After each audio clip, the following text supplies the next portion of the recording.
My name is Suemo. I was running through a heavy rainstorm in the jungle when everything suddenly changed. One moment I was soaking wet, and the next I stepped onto completely dry ground. Before I could understand what was happening, someone hit me over the head with a wooden club, and I blacked out. When I woke up, I was in a dark cave surrounded by giant women. They were all over 2 meters tall, strong, and dressed in animal skins. I realized I must have traveled back in time to a primitive world, or perhaps even another world entirely. These women belonged to the Great Tribe, a group of people who had been kicked out of other tribes because they were too large and ate too much. The leader, Aya, and a younger woman named Ame told me I could stay or leave. They believe that a man is essential for their survival because men are the ones who hunt. Even though I was scared and much smaller than them, I decided to join them. Ame was very kind to me, though she was the one who knocked me out. She even offered me insect eggs to eat as an apology. Looking around, I realized they were living in the Stone Age with no real tools or structures. However, unlike the primitive people I studied in college, these women were perfectly proportioned, healthy, and beautiful. To help the tribe improve my worth, I decided to go hunting. A magical information panel appeared in my vision, telling me exactly where to find food. I used my modern gear, a fishing net, and some rope to set traps and catch over 30 wild chickens. The women were incredibly excited and happy. I taught them how to make ropes from bark and how to build a fence so we could keep the chickens alive for a steady food supply. I even caught a large lizard to bring back more meat. It seems I am now the hope of this tribe, and while it is strange being surrounded by such giant, powerful women, I am starting to find my place here. I was starving and my stomach made a loud noise that caught everyone's attention. The women brought me wild fruits and insect remains, but I couldn't bring myself to eat that. I realized these people, known as the Great Tribe, were in a desperate situation. They were all outcasts from other tribes because of their massive size. Since they lacked hunting skills and were easily frightened, they were facing starvation now that the rainy season had ended. Aya, the leader, and Ame, who stayed by my side constantly, looked at me as their only hope. In their culture, only men hunt. I felt the pressure to provide, especially since the tribe would freeze or starve if they didn't find food soon. Suddenly, a glowing information panel appeared before my eyes, showing me exactly where resources were located. It listed a dead alligator, a group of wild chickens, and even warned me about predators fighting nearby. I decided to go for the chickens since they were the safest bet. To catch them, I needed bait. Explaining the concept of bait to the women was difficult, but eventually, they understood I wanted the insects from their cave for hunting, not for eating. They even warned me which insects were poisonous by gesturing to their stomachs in pain. Once I had enough insects, I prepared my modern survival gear, a fishing net, and some rope. The women wanted to follow me, but I knew their height and noise would scare the animals away, so I insisted on going alone. I headed west toward the chickens, carefully checking the ground and setting traps along the way. I was nervous, but excited, knowing that my success would earn their respect and ensure our survival in this harsh, primitive world. I started my hunt by setting several traps along animal paths, using insects as bait and blocking other routes to force prey toward my snares. My goal was to find real meat, so I wouldn't have to eat bugs. Using the compass on my backpack, I headed toward the area the information panel mentioned. Soon I heard chirping and found a large group of nearly 100 plump wild chickens. To my surprise, they weren't afraid of me. I crept close, threw my fishing net with all my strength, and successfully trapped about 36 of them. After knocking them out to keep them quiet, I grabbed one and ran back to the tribe to show the others. The women were shocked and overjoyed. They had never been able to catch chickens because the birds were too fast for them. I led the whole group back to the net, and we carried the massive harvest home together.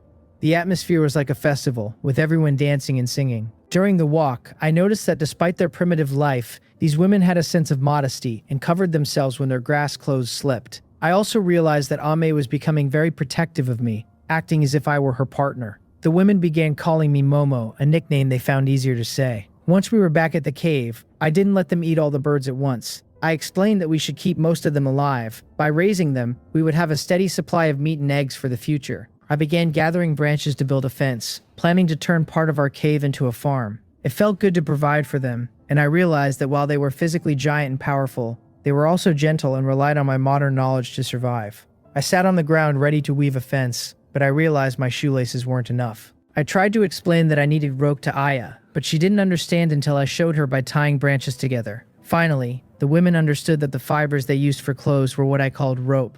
Aya and the others quickly began weaving bark and vines into strong cords with impressive skill. With their help, I finished a spacious fence inside the deep cave. This allowed us to keep the chickens safe so they could lay eggs and provide a steady food supply. When everyone got hungry, I caught 16 chickens for a feast but made it clear that the birds behind the fence were not to be eaten. As we prepared for the meal, A bit of drama broke out between Aya and Ame. They seemed to be competing for my attention, as holding hands in their tribe means being partners.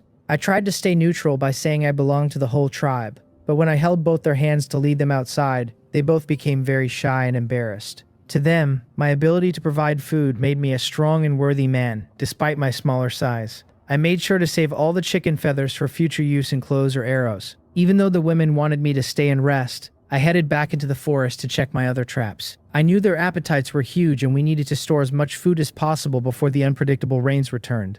At my 8th trap, I found a large lizard weighing over 20 pounds. I quickly killed and cleaned it, using the organs as fresh bait for my traps. I headed back to the cave with the extra meat, feeling proud of the day's harvest. However, as night approached, I felt a bit nervous about sleeping in a cave with such large, powerful women, even if I was starting to admire their strength and beauty. Back at the main tribe, Su-Amo carried the 20-pound lizard meat on his shoulder. In the eyes of the women there, he seemed full of energy and confidence. Because of him, the tribe no longer had to eat insects, wild fruits, or roots. They could finally enjoy real meat. Even Aya, who was taller than Su-Amo, looked at him differently, impressed by how he always managed to bring back food. Ame came closer, happily taking the lizard meat and calling out, "Momo, Momo." Su-Amo smiled and took the meat back gently. Their stone knives couldn't cut it properly. Using his sharp knife, he sliced the meat into pieces about 3 fingers wide and asked Aya to prepare sticks for roasting. Then he noticed they hadn't even cut the wild chicken. They were about to throw it straight into the fire. What a waste. Su-Amo quickly rescued the chicken from the flames, cleaned it, and stopped them from tossing it in again. Aya and Ame looked confused. Isn't that how we cook it? Only when they saw Su-Amo carefully cutting the chicken into pieces, skewering them on sticks and roasting them slowly over the fire, did they begin to understand. The older sisters of the entire tribe had just discovered a new world. When it came to handling meat, they were used to simply throwing it into the fire. They had never developed the habit or skill of cutting it. But after watching Su-Amo's actions, everyone remembered what they saw. They also felt envious of the sharp little knife in Su-Amo's hand. Su-Amo soon realized the reason they always tossed meat into the fire. It was because they didn't have proper cutting tools. However, moving from the Stone Age to metalworking isn't possible yet. We don't have the right tools or materials. If we can make sure food isn't a problem, then we can start gathering information every day. That would already be a big step forward. But for now, the most important thing was to solve the food problem and plan for tomorrow. Su-Amo didn't feel safe in this so-called main tribe, which only had a cave as its shelter. If a tiger or a bear came one day, it could be a disaster. Thinking about that made Su-Amo uneasy. Tomorrow, no matter what, he had to make sure the surroundings were safe. As the fire burned, the oily chicken skin sizzled, and the lizard meat gave off a strong, delicious smell. The sky was slowly getting darker, but none of the older sisters in the tribe looked afraid. Instead, they stared eagerly at the roasting meat, their mouths watering. Su-Amo told everyone to be patient. He stirred the coals to make the fire more even, then hesitated for a moment. From his backpack, he took out a 500-gram bag of refined salt. Salt is essential for people. Without it, one can feel weak or tired, just like the older sisters watching the roast now. They looked lively, but when they were handling the chicken earlier, they were already exhausted. Because they hadn't eaten salt for a long time, their strength was very limited. And since they were larger in size, they used up more energy, got tired faster, and needed more food. It wasn't surprising that they had been driven out by tribes short on food. It was something they couldn't help. Even in this jungle tribe, those who consumed more than they contributed were still abandoned, except for children. That was probably the reason why this group of older sisters had gathered together. And most likely, if Su-Amo was right, there were many others like them. Su-Amo picked up a stick with pieces of roasted chicken on it. No one tried to take it or reached out their hands. They all quietly looked at Su-Amo, because Su-Amo was the strongest among them. Only the strongest could decide who got to eat. If he didn't give it, then no one could have it. In many tribes where food was scarce, children often starved because they couldn't contribute. Unless there was enough food, men were fed first, then women, and finally children and the elderly. It was harsh, but that was reality. Now that food was enough, Su-Amo sprinkled a little salt on the fragrant chicken and handed it to Ame. It was his way of saying thanks. Without Ame, he might have been eaten by wild animals. Still, Su-Amo was happy to be here. Ame eat. Momo, Ame said excitedly as she took it. Su-Amo picked up another piece, added some salt, and gave it to Aya. Eat. One by one, all 23 women got a taste of the salted meat. Their eating looked a bit exaggerated, but seeing them full and strong made Su-Amo look forward to the days ahead. Night came. Because of the salt, everyone felt thirsty, so they took torches and went to the stream to drink. Suemo noticed frogs, small fish, and shrimp in the water, some almost as big as half a hand. He quickly remembered the spot. Even if they didn't need to hunt every day, they could still get food here regularly. However, under the torchlight, the women's laughter echoed as some playfully splashed into the water. Suemo only soaked his feet. The lively scene surprised him, so he focused on calming himself and looked only at his feet. Aya worked hard to keep everyone polite, finally convincing them to bathe while wearing animal skins and grass clothes. That way things stayed proper and not too awkward. Except for one person, Aya didn't stop anyone. That person was Ame. Standing in the stream, Ame slowly walked up to Suemo. Because of her height, she knelt in the water and gently washed Suemo's feet. Then she pointed at Suemo's clothes. Suemo asked in confusion, "A bath? A bath." Ame tilted her head and repeated, reaching out to help remove Suemo's outer garment. Even when Suemo tried to stop her, Ame didn't give up. "Bath. I'll do it myself," Suemo said helplessly and jumped into the stream. Ame's face turned red, and she quickly helped Suemo stand up. The stream looked shallow, but it was actually a bit deep.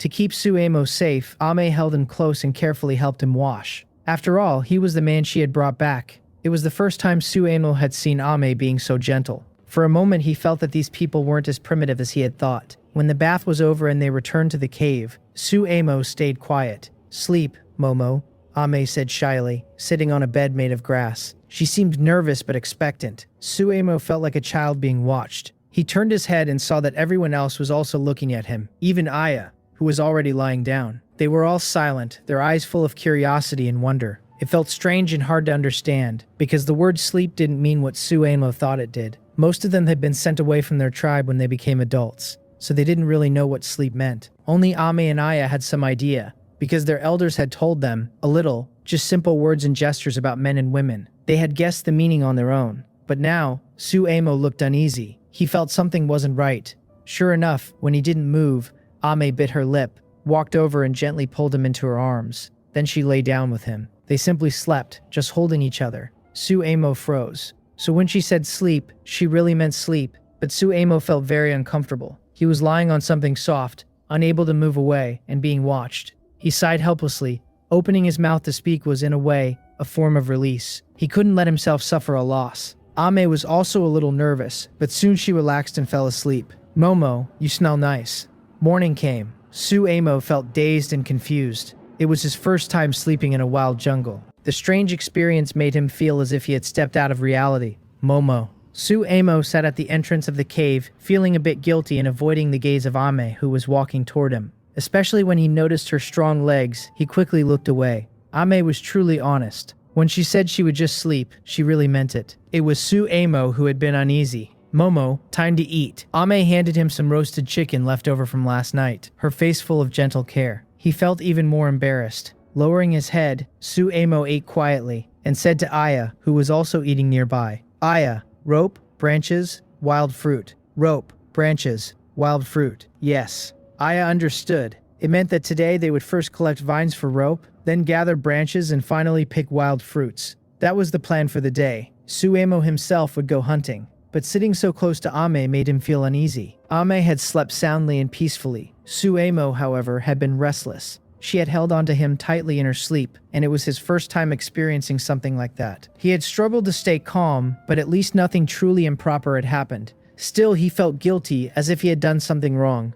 But for the sake of their survival, he had to stay focused. Ame nodded happily. She had slept well and felt relaxed, so she looked at Suemo with warmth and affection. It was late at night, and I couldn't help feeling nervous. But Suemo smelled nice, and he was very comforting. Suemo picked up a small knife, slung his backpack over his shoulder, and looked. Back at the busy older sisters, he shook his head and pulled himself together. He had to take responsibility. Since he had joined the main tribe and even teased Ame, he had to keep moving forward. How great was this main tribe? It was growing. From today on, Suemo stepped into the dense forest and opened his information panel. It showed the current location and today's gathered information. 1. A wild boar is resting 900 meters to the east. 2. A stream 500 meters to the northeast has fish feeding. 3. In the forest 900 meters to the northwest, there will be some kind of gain if you go there. 4. 2 kilometers to the southwest, after 2 p.m., a dying 100 Jin Yangtze alligator will appear. 5. Ame is wondering what you were doing last night, but she slept very well.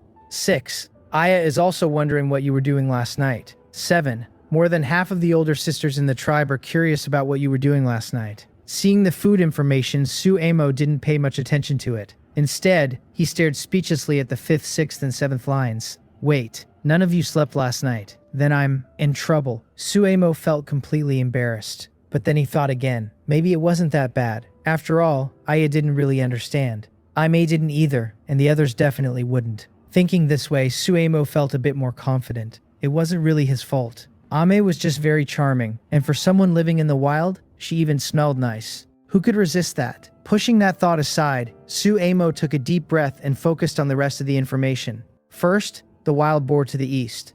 Definitely not going there. Then, the alligator. Was its death rate really that high? It weighed about 100 jin. Even after removing the skin and organs, there would still be 70 or 80 jin of meat, but it was far away and only appeared in the afternoon. So Suemo decided not to go. That left only the stream to the northeast, where he could wash up in the forest 900 meters to the northwest, where some kind of reward waited. What kind of reward could it be, he wondered. Suemo moved closer to the trap he had set the night before, hesitating about whether to go to the place 900 meters away. It wasn't very far, but he wasn't sure if it was safe. After thinking for a while, he decided to play it safe. Without enough strength and experience in hunting, I'd better stay near the main tribe, he thought. Life only comes once. As long as he stayed alive, there would always be new information and resources to find. Suemo only had a thick dagger. He wasn't strong enough to kill a wild boar or fight off a beast. If he ran into danger on the way, it could mean certain death, something he definitely didn't want. Thinking about this, Suemo realized it was time to make some changes. He couldn't keep going out alone. It was far too risky. The tall women in the tribe were over 2 meters tall and very strong. When they hugged him, he couldn't even break free. It would be a waste not to take them along to gather resources farther away. By nature, they were at the top of the food chain. With the right equipment, they could easily become the rulers of the jungle. Suemo felt confident that his plan made perfect sense. When he reached the 5th trap, he smiled. Hanging in the air was another lizard weighing more than 10 pounds. It was still barely alive, which meant it was fresh enough to eat. Suemo skillfully handled the lizard and felt he was beginning to understand the rainforest better. The forest was rich in meat and wood, and even the fish supply seemed plentiful. The only uncertain thing was whether there were any mineral resources. Hanging the lizard meat at his waist, Suemo took out a fishing net and walked toward the stream. Before long, he saw several fish, each weighing 2 or 3 pounds, swimming in the water. Nearly a dozen of them. Smaller ones were everywhere, too many to count. It's a pity I don't have a fishing rod, he muttered with a grin. Then I'd never go home empty-handed. With a quiet laugh, Suemo cast his net skillfully into the stream. The fish struggled wildly, and the more they fought, the happier he became. After pulling the heavy net ashore with effort, he looked at the catch. Fish weighing 2 or 3 pounds, some even 4 or 5, and a satisfied smile spread across his face. He crouched down to take a closer look and realized he could hardly tell what kind of fish they were, but they looked unusually plump and beautiful. Hopefully they don't have too many bones, or the meat will be a pain to eat. He estimated there were about 40 to 50 pounds of fish. Suemo used a small knife to quickly finish them off, one by one, then scraped out the scales and cleaned out the insides. He worked patiently. Even though he wasn't fast, he enjoyed the process. Every new skill he learned meant one more comfortable day in the rainforest. It was his way of taking responsibility for himself and improving its quality of life. It was also a necessary step toward helping the tribe move toward civilization. Even with his hands covered in blood, he didn't mind at all.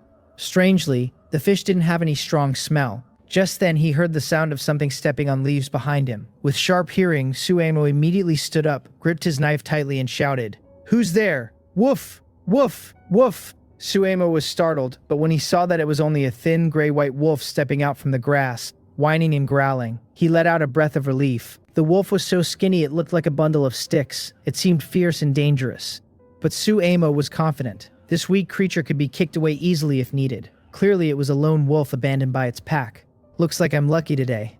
Maybe I can have some meat for dinner. At that moment, Suemo felt no fear, only determination. Of course, wolves could be tamed, but this one wasn't suitable. It was starving, and the wild look in its eyes and its bared teeth made it clear. If it didn't die, Suemo would be the one in danger. Grrr! The gray wolf looked fierce, drawn by the strong smell of blood around Suemo. It had come from far away, and when it saw all the food, its only thought was to take it, not to beg for it, even though it was alone. Suemo gripped his knife tightly and picked up a wooden stick beside him. He didn't attack first, but shouted loudly, trying to provoke the wolf. At the same time, he felt anxious. If he waited too long, the smell of blood might attract even more dangerous animals. He had to deal with it quickly. Suemo kept shouting, his face fierce and fearless before the gray wolf. The wolf, though thin and weak, was clearly provoked. Its fighting spirit had not faded. With a wild growl, it charged straight at Suemo. "It's coming." At that moment, Suemo's fighting spirit burst forth. The courage in his blood and his strong will completely overcame his fear. The wolf lunged and tried to bite him. Suemo kicked hard at the wolf's face. The wolf yelped and stumbled back. Seizing the chance, Suemo swung his stick and struck the wolf's head with all his strength. Thud! The wolf howled in pain. Suemo fought even harder, pulling out his small knife and thrusting it into the wolf's neck, while holding its jaws tightly shut. He stabbed again and again until the wolf stopped moving. When he was sure the wolf's heartbeat was gone, Suemo finally fell backward, gasping for breath. "Fight me! You never had a chance," he shouted. He quickly gathered his fishing net, cut a branch to string several fish together, tied the lizard meat to his waist with a shoelace, and dragged the wolf's body away. He didn't think about anything else. He just ran. The place was too dangerous. The smaller fish left behind could be collected later with help. On the way back, Suemo kept panting. Every time he heard a sound, he stopped and listened carefully. Only when he was sure it wasn't danger did he start running again. He stayed alert the whole way until he finally reached the main tribe safely. Aya and Ame saw him returning with so much prey and cheered loudly. This was how the tribe showed respect for a strong hunter. They even began to dance. Though the moves were rough, their lively energy made it beautiful in its own way. They didn't seem like true primitives. Suemo was sure of it. Their smooth skin, fine features, height, and even their scent didn't match what he imagined of primitive people. If their skin were fairer and they had a bit of makeup, they could easily pass for modern media hosts. Momo. Great. Aya jumped excitedly a few times, then came closer and praised him generously. When they saw there were still fish, everyone looked at the creatures with curiosity. They rarely had the chance to eat fish. Suemo glanced back into the forest, then pointed with his finger. Fish. More. Fish. More. Yes. After 2 days of communication, Suemo had learned a bit of their way of speaking. Whether they understood the word fish didn't matter. What mattered was that there were more. Let's go. Aya happily led her people to follow behind Suemo. Along the way, because the tall women made loud noises as they walked, many smaller animals quietly moved away, not daring to come close. Suemo felt much safer. It seems hunting alone is too dangerous. I must teach them to hunt with me, he thought. When they reached the stream, many fish were still swimming around. The tribe members eagerly stepped forward, using branches to catch them, just like Suemo had shown. As for cleaning the fish, Suemo thought it would be better to do that after leaving the area.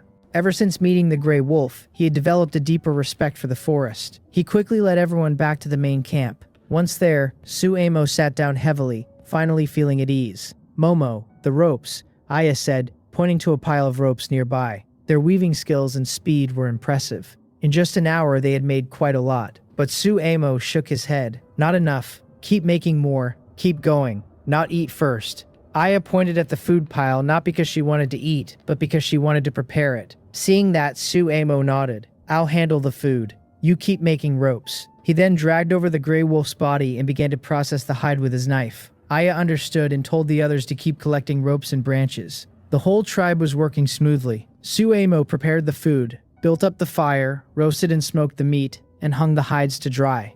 The 23 women kept weaving ropes and gathering branches. Even though they didn't know why so many ropes were needed, they still worked together with full effort. Because of Suemo, they were finally able to eat meat. Suemo was a man even stronger than Aya, the leader of the main tribe. Before Suemo arrived, they could only eat wild fruits, roots, and plants. If they were lucky, they might find the remains of an animal left behind by a predator, and only then could they taste meat. But that didn't happen every day, and they didn't know how to hunt. Their bodies and minds lacked the knowledge and ability to do so. They could only use their hands to gather food. But if they met a wild beast, it would mean certain death. After 3 hours, Suemo finally finished cleaning the last fish. His hands smelled strongly of blood, and he felt a bit uncomfortable. He rubbed his hands in the soil to remove the smell. Looking at the pile of ropes and branches, Suemo felt exhausted.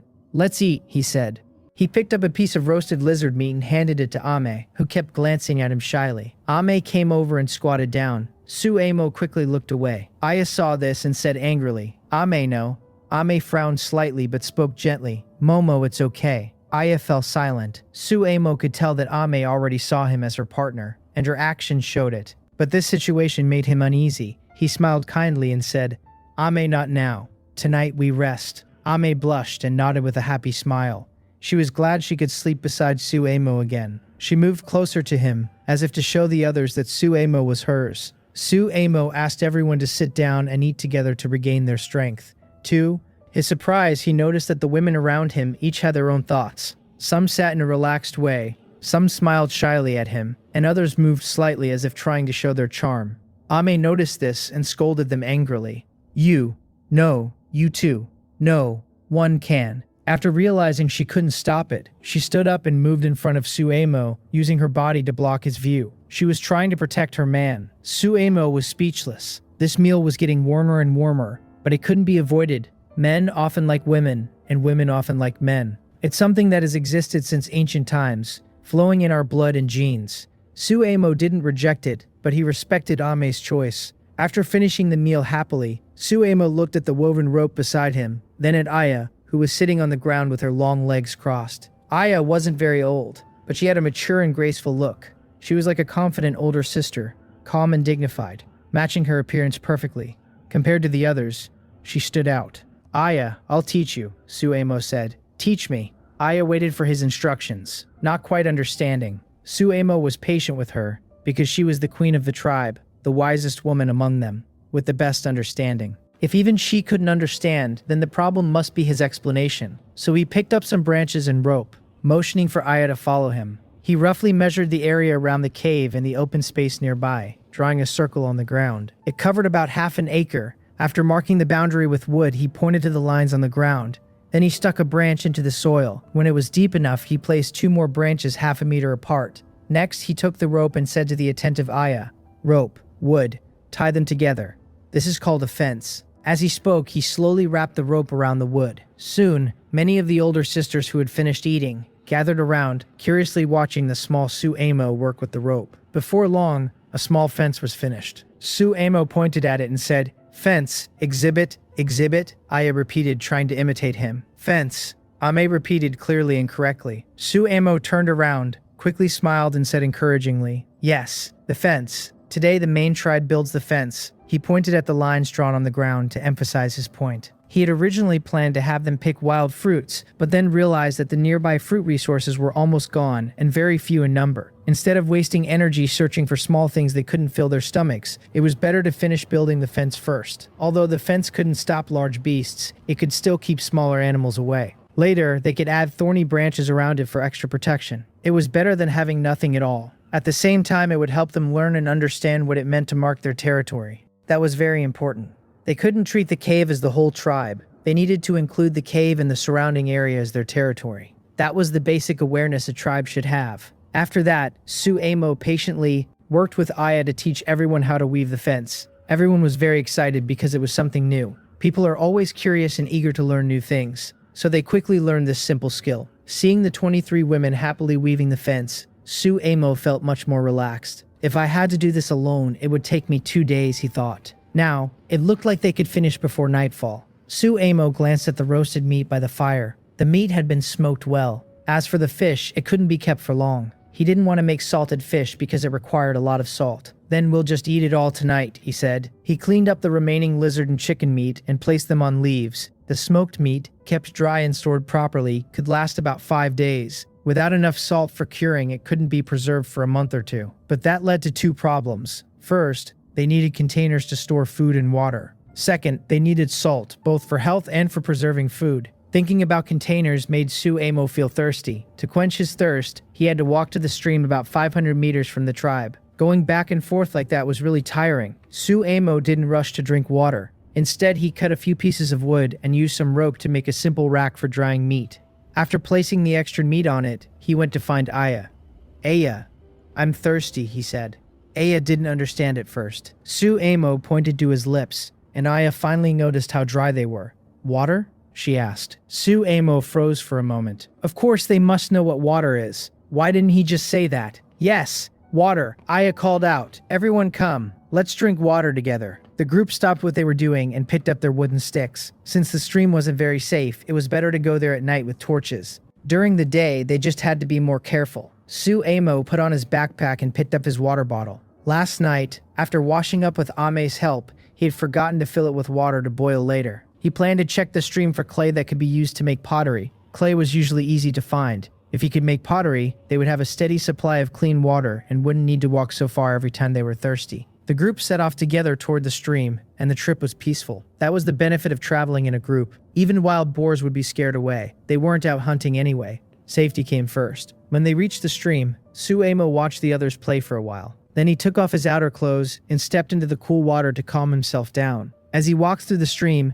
he looked for signs of clay. Sure enough, he soon found a layer of clay built up along a broken part of the riverbank. It had formed there after years of water flow. Suemo reached out to touch it and smiled when he confirmed it was real clay. But how could he carry it back? In his hands, that wouldn't be much. Just then, Ame quietly approached. She noticed Suemo's fair skin and the clear lines of his muscles. Without realizing it, Suemo's strong and confident appearance caught everyone's attention. The older sisters by the stream couldn't help but stare in surprise, the air filled with a quiet sense of admiration.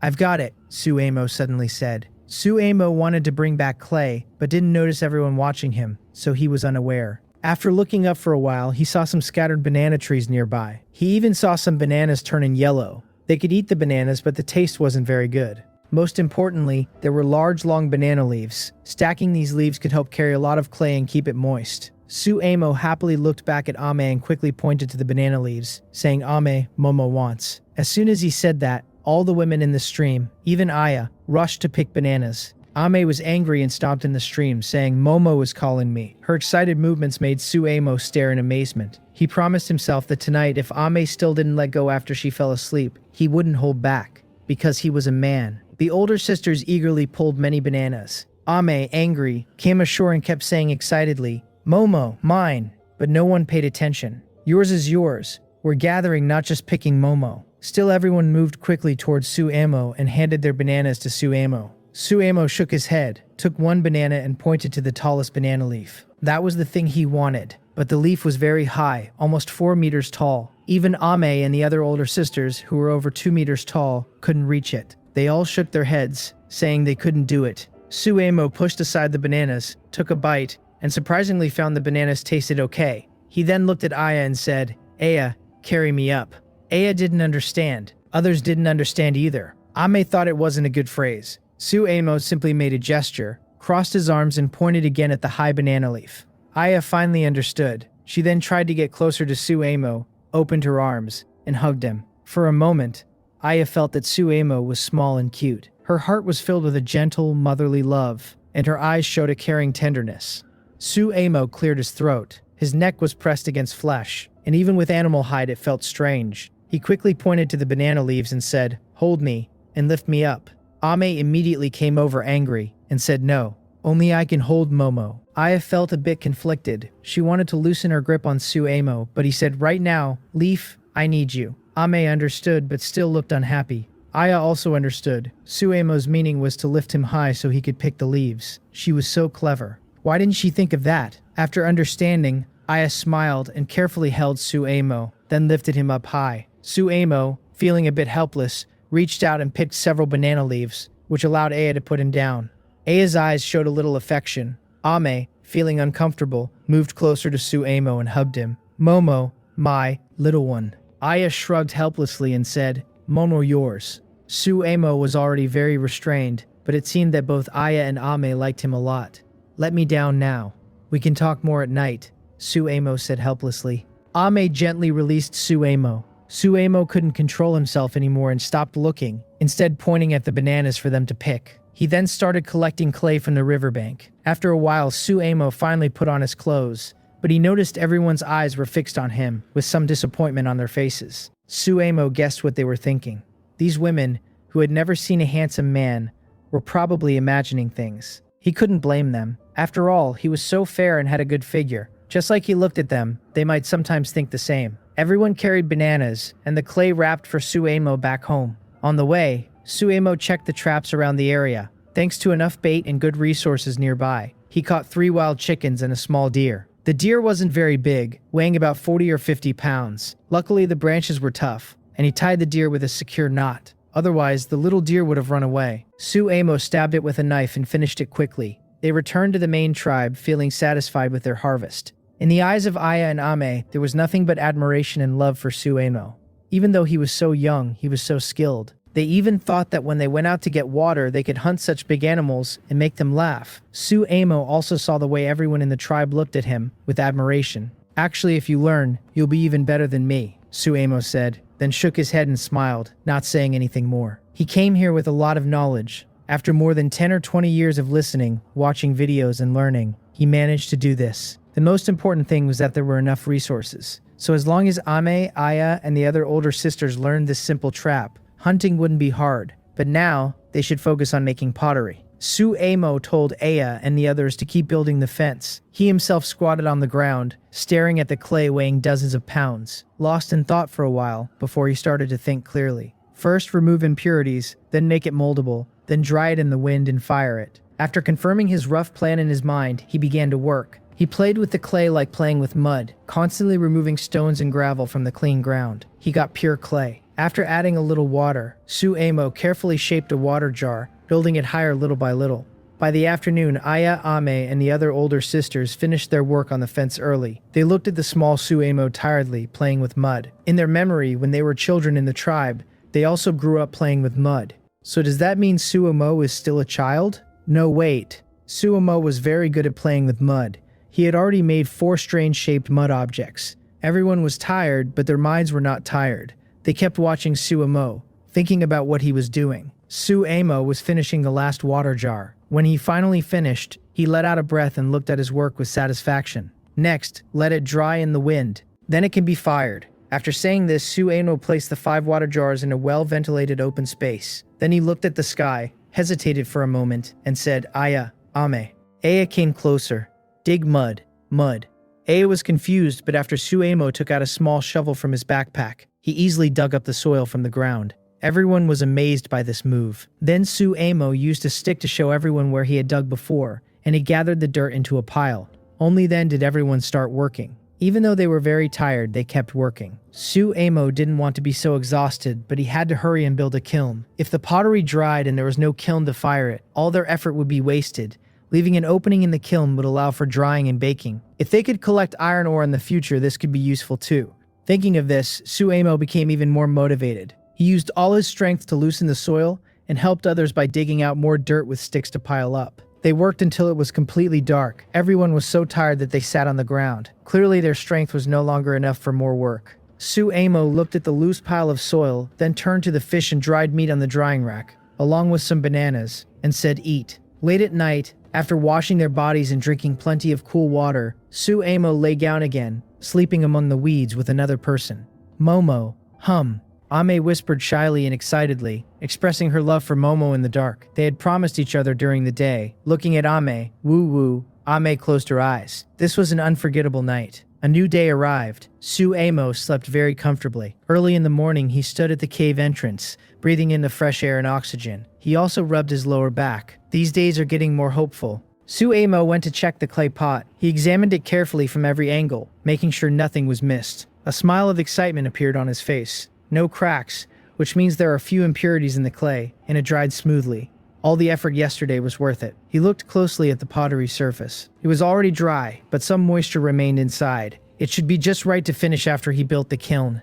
Suemo immediately became full of energy. He didn't go out hunting right away because this time of day is when most animals are active. He also didn't open his panel, thinking it would be a waste of today's information. Plus, today he had to finish building the kiln, and also make pottery. He decided to wait until the afternoon. Just as Suemo was about to gather some branches and extra ropes to shape a kiln, Aya slowly approached, blushing slightly and curious, asking, "Moo, at night, when you sleep, do you have children, huh?" No. Yesterday he was indeed a bit anxious. Ame didn't sleep well, but only when no one was paying attention did she do so. As for children, they had been discovered. So Suemo stopped pretending and answered seriously, "When I sleep, I won't have children." Aya frowned when she heard this. An elder once said that sleeping would bring children. But even if Suemo was strange, he wouldn't have children, right? But Suemo was so sure. Aya immediately pressed him and doubted. "Momo, are you not sleeping?" As the queen and leader of the tribe, she naturally had the duty to supervise the only strong and rare man in the tribe.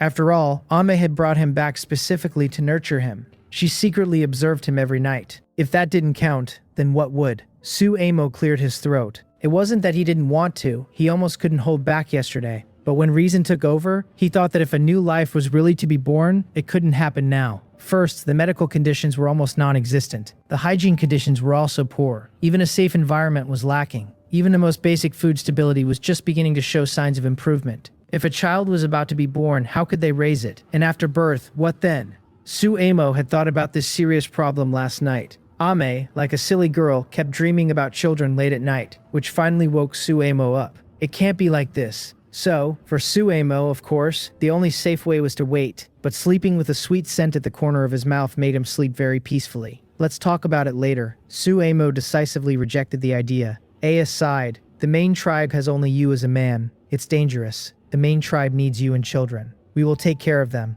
Suemo looked at Aya, who was serious and slightly blushing, feeling a bit strange. Eventually, this was a question that had to be faced. Suemo paused for a moment, then looked at Aya and said, "It will happen. I will try, but not now." Aya was very smart. Although she didn't understand everything at first, after thinking for a while, she could connect the dots. Not now? Yes. Later. Can it happen? Yes. Suemo thought Aya was really clever. Then what are you doing? Amy is sleeping peacefully. Suemo was speechless. Are you paying such close attention? Suemo didn't want to answer and simply said calmly, half a child. Today, branches. Big branches. Suemo skipped this topic. He couldn't say he couldn't hold back, and now wasn't the time to talk about it. Today was busy. Okay. Aya seemed to understand but wasn't quite sure, then left. She began organizing the tribe to gather large branches. Suemo kept shaping the outline of the kiln, fixing it securely with ropes and branches so it wouldn't collapse when filled with mud later. A day's work had begun. Suemo worked carefully and diligently. The rest of the tribe was also very motivated, collecting big branches. They used sharp stone edges to cut and break the large branches repeatedly. At the same time, they placed them into a pile with strength. In the past 2 days, they had been eating meat, with some salt and fat for energy, so their spirits and work capacity had improved a lot. By noon, Suemo had finished the rough shape of the kiln. Next, he poured water from a military-style kettle onto the damp mud, covering the kiln, pressing and compacting it repeatedly to prevent it from collapsing. When the water ran out, Suemo looked at the people who had collected many large branches and wood and said, "It's ready." Everyone then returned to the tribe. Suemo used a small knife to trim one end of a large branch into a pointed spear. He handed it directly to Aya. Aya knew it was a weapon, and she held it with a slight smile. This weapon cannot be cut with stones, but Suemo can make it very sharp. When going out, wearing it is better than just a wooden stick. After finishing the sharpening, Suemo said seriously, "Aya, yes, let's hunt together." Together. Aya thought this spear was for self-defense, but she didn't expect they would go hunting together. But none of them knew how. Aya, the main tribe, can't do it. Momo can't. The women in the main tribe are afraid. Beasts and animals are not as big as them, but they are still afraid. They are timid. Suemo shook his head. "Don't be afraid. Momo will take you." Actually, Suemo doesn't expect them to fight wild animals. With more people and more weapons, if they encounter wild boars or gray wolves, it's better than going alone. Besides, to get a steady food source, Suemo plans to start exploring 1 or 2 kilometers away after building the kiln. Going alone is very dangerous, but with so many older sisters together, it's not dangerous. Ame was a little scared and quietly moved closer to Suemo. Suemo noticed that Ame looked scared like the others. He patted Ame's thigh and the thighs of everyone else, saying directly, "Follow me. Hunt." They are all afraid, but experiencing it directly is better. Anyway, he is in charge. Sure enough, when Suemo patted her thigh, Aya, even though scared, gathered her courage and said, "Follow Momo, hunt." That's right. How can a small one like me feed you all? It would be so tiring. But if everyone works together, I won't be so tired. If there's danger, we leave. If not, we gain. That's great. Thinking of this, Suemo felt a little strange. What's small? It should be big. On the way, Suemo didn't open the panel. Instead, he had already planned the route. First, the 12 traps he set. He told Aya to remember their locations and how they were set. He didn't expect them to learn how to identify animal tracks. Just restoring the traps in place should be fine. As expected, Aya learned quickly from everyone. Many traps were triggered, but no prey was caught, which made Suemo feel disappointed. However, they all put the animal organs back into the traps. When they reached the 10th trap, Aya, who is 2.5 meters tall, had a very good view of the rainforest. When she saw a small deer struggling on the ground nearby, she immediately pointed happily at a spot ahead. Suemo was also quite excited. He quickly walked over in 2 steps. Sure enough, another small deer. The resources in this rainforest are very rich. In this untouched primitive jungle, there are many kinds of meat resources everywhere. If they use the right methods and measures, they probably won't go hungry. Su-amo excitedly pointed at the trap and the struggling deer. Everyone instinctively surrounded the small deer. This deer, weighing about 50 pounds, saw so many two-legged creatures surrounding it. It stopped struggling and lay on the ground, tears flowing from its eyes. Of course, no one felt sorry for it. Aya, watch the trap, hunt. Su-amo kept repeating and explaining the principle because she was the smartest in the tribe. But Ame and the other tribe members also understood. Su-amo was telling them that once the trap was set like this, they could hunt animals, even small ones like this, which would find it hard to escape. There was physical evidence, so everyone could understand easily. Yes, I understand. Trap. She said kill. Prey. She picked up Ame's spear and symbolically stabbed at the deer's heart. This action was easy to understand. Aya was a little nervous, but to Su-amo, she looked quite amusing. After all, she was 2.5 meters tall, full-figured, and charming. At this moment, she looked like a delicate, fragile, noble lady, creating a strong contrast. After a moment of silence, Aya finally said, "Hold on, I will do it." Hunt. She gathered her courage. This was her first time hunting such a large prey. The other tribe members also held the deer's limbs, feeling a bit nervous. In the tribe, before they were teenagers, they mostly only helped with food preparation, either helping with building, skinning animals, or gathering, which are lighter tasks. They have never experienced killing prey, so when they suddenly grew up, they had no knowledge about hunting. Su-amo understands this. In his world, some people are afraid to even kill a chicken, let alone a small deer weighing dozens of pounds. Aya is ready. She aims her spear, then charges forward and stabs forcefully at the deer's neck. Woo woo woo. Ah. Aya is extremely scared. The others also let go at this moment because of the beast's roar. Even the screams cause fear in them. This fear comes from their bloodline and genes. Even in primitive times, women rarely participated in hunting. It was mostly men. Seeing this, Su-amo was already prepared to finish the job. He quickly rushes at the deer trying to get up, and with a sharp knife he stabs the deer's heart. Su-amo holds the struggling deer tightly, keeps stabbing, and presses down repeatedly, until the deer stops resisting and stops making noise. Only then does Su-amo breathe a sigh of relief. Everyone watching saw Su-amo's brave act. They already had a good impression of brave men. Hunting is very dangerous. Now they see Su-amo fearlessly deal with the deer. They think even more highly of Su-amo's bravery. He is truly the only man in the main tribe. Even Aya doesn't dare, but Su-amo does. Ame also looks proud now because she brought Su-amo back to the tribe, so they could eat meat. Seeing Su-amo so brave, everyone feels he is very impressive in front of others. Momo, you're amazing. Ame praises loudly. Aya is startled, but after the deer is taken care of, she feels a little embarrassed. As the queen of the tribe, she was actually scared. The others also praise little Su-amo. Su-amo feels his bones soften from their praise, but he still looks at Aya and says, "Aya, you're also very brave." Aya's face turns red, her lips are moist, and she looks shy, showing a rare gentle side of her. After dealing with the young deer, Su-amo went to another trap. This time he caught 3 wild chickens. The chickens were small, and this time Aya didn't need Su-amo to tell her. She directly grabbed 2 wings of a chicken with her hands and held them tightly. The others were not afraid of the chickens, and naturally learned how to catch them. Then Su-amo emphasized several times how to set the traps properly. Everyone learned quickly this time. They returned with a good harvest. Of course, dozens of pounds of meat in a day seem like a lot, but after cooking, the meat shrinks. Plus, these older sisters have big appetites. Yesterday's deer meat was mostly eaten, and even after processing, the meat from a deer weighing dozens of pounds was only enough for 2 or 3 days. To ensure a steady food supply, Su-amo added more traps. He also improved some traps to make them stronger. Even animals over 100 pounds could be caught or unable to escape. The number of traps increased from 12 to 20. Their hunting area also expanded quite a bit. Finally, Su-amo led everyone to a small stream. They originally wanted to take a bath, but Su-amo didn't allow it because he noticed quickly that many fish were swimming upstream in the stream. He didn't know the species, but they were all quite large and easy to see. Aya, you are not allowed to bathe. Stand still. Aya nodded and signaled everyone to stand still. Su-amo then took a fishing net from his backpack, held it in his hand, and, while everyone looked confused, threw it into the stream. Suddenly, the net caught several fish weighing about 4 or 5 jin each. Su-amo quickly lifted the net, tightened it, and after pulling it ashore, everyone was amazed. In their minds, they thought they could only eat dead fish or fish that jumped onto the shore. They also used spears to catch fish in the water. Fish are slippery, and they swim fast, so they often missed, but Su-amo could catch several at once with ease. He smiled, feeling very pleased with today's harvest. Even without the daily information panel, he still gathered nearly 100 jin of meat. In the afternoon, Suemo wondered whether to take Aya and the others to a farther place. Never mind, let's take a bath. Let's bathe.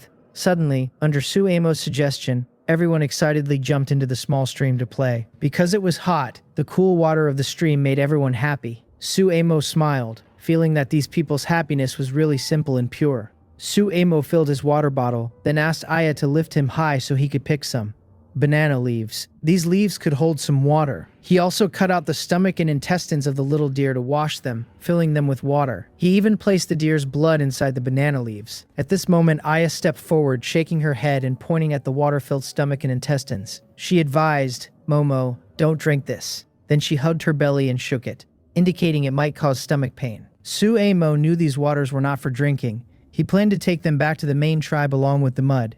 Internal organs water, don't drink. Take it back. It's useful. Suemo spoke in a way that tried to sound more like their language, gradually expanding his words. Aya, hearing it wasn't for drinking, looked relieved. She wondered in her mind, is this called internal organs? After washing everything, Suemo asked a dozen older sisters to carry the banana leaves filled with water and head back to the main tribe. The first thing she did after returning was to point at Aya's big face and scold her.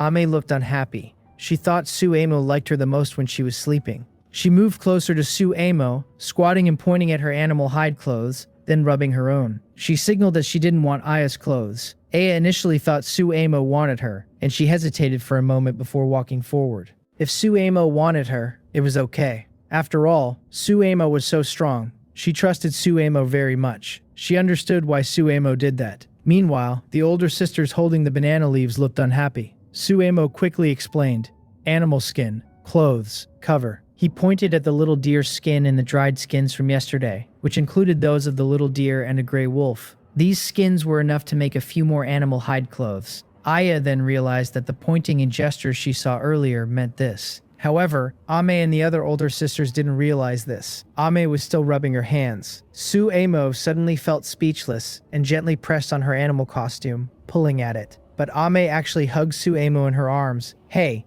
Suemo was stunned inside her costume for a moment. He instinctively opened his mouth, but quickly covered it and emphasized, "Animal costume, animal costume." Aya saw this and said, "Ame shy, shy." When they heard, shy, the older sisters finally understood, and their expressions became a bit strange. Ame was stunned on the spot, looked at Suemo again. It wasn't supposed to be like that. It was about the shy animal costume. She immediately looked down shyly, thinking that Aya wanted to compete for her affection, so she gave it her all. But that wasn't the case, and it caused a fuss. Suemo saw Ame's change and couldn't help but laugh and cry. He reached out to fix Ame's animal costume, then went behind her to help fasten it again. Then he quietly said, "Tonight, sleep, hug." Ame finally looked up, gazing at Suemo with pursed lips, her innocent face showing a hint of happiness.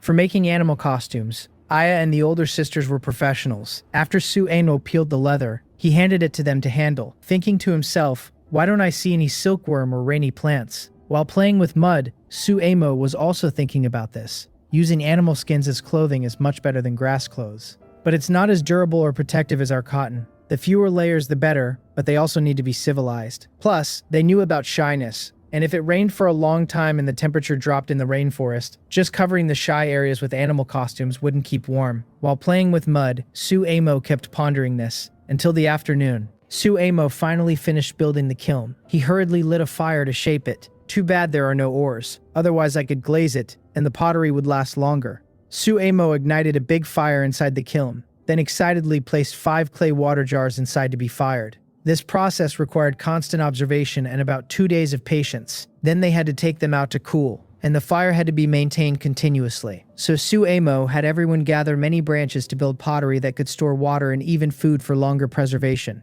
But there are still about 3 or 4 hours before nightfall. Suemo hasn't checked the information panel today. He casually adds more firewood while looking at the panel. Information panel, current locations and collected intelligence. 1. 3 kilometers east, a wild boar that was killed in a fight remains. 2. 1 kilometer northeast across the stream, a gray wolf abandoned by its pack. 3. Inside the dense forest 900 meters northwest, you will find something valuable if you approach. 4. 3 kilometers southwest, you will find a badly injured saber-toothed tiger. 5. Of the 20 traps you set, 12 have been triggered.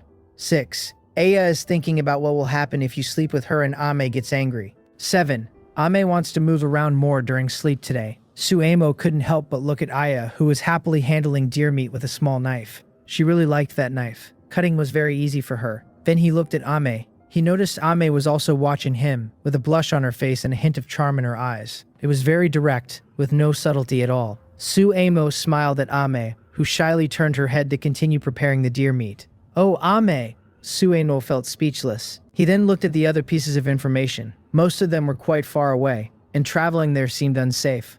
Except for the third one, if he remembered correctly.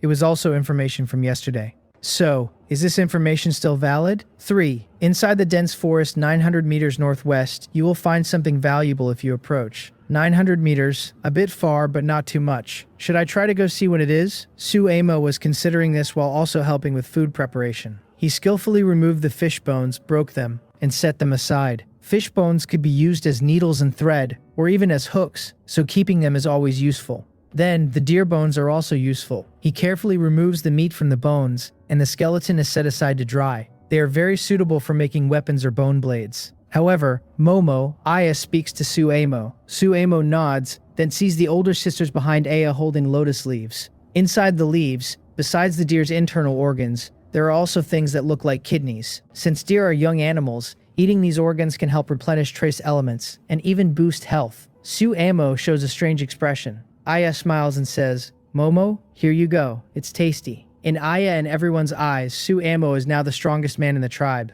so the organs which originally belonged to Aya are now offered to him with both hands. Yesterday, Aya ate the deer's organs herself, but today she is willing to give this good thing to Suemo. Suemo understands. In a tribe, only the most powerful leader can enjoy the organs. As the queen of the tribe, what does Aya offering this show? He smiles and says to Aya and everyone, "Thank you. But Aya, the biggest in the tribe, still belongs to you."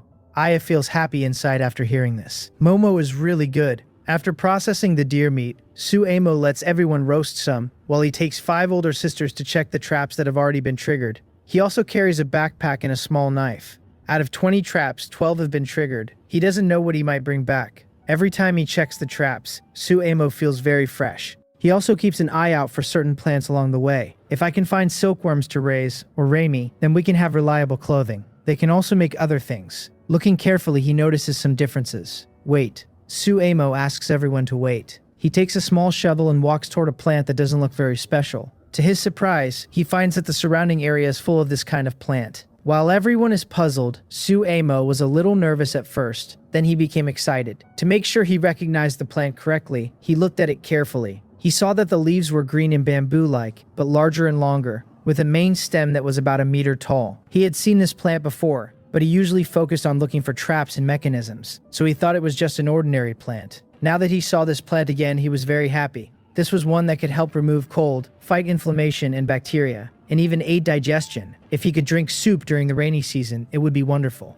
Feeling excited, Suemo carefully used a small shovel to loosen the soil around the roots. He patiently dug until he uncovered the wild, and he was overjoyed. "It's really here," he exclaimed happily to the 5 older sisters behind him. "Good stuff. Really good stuff.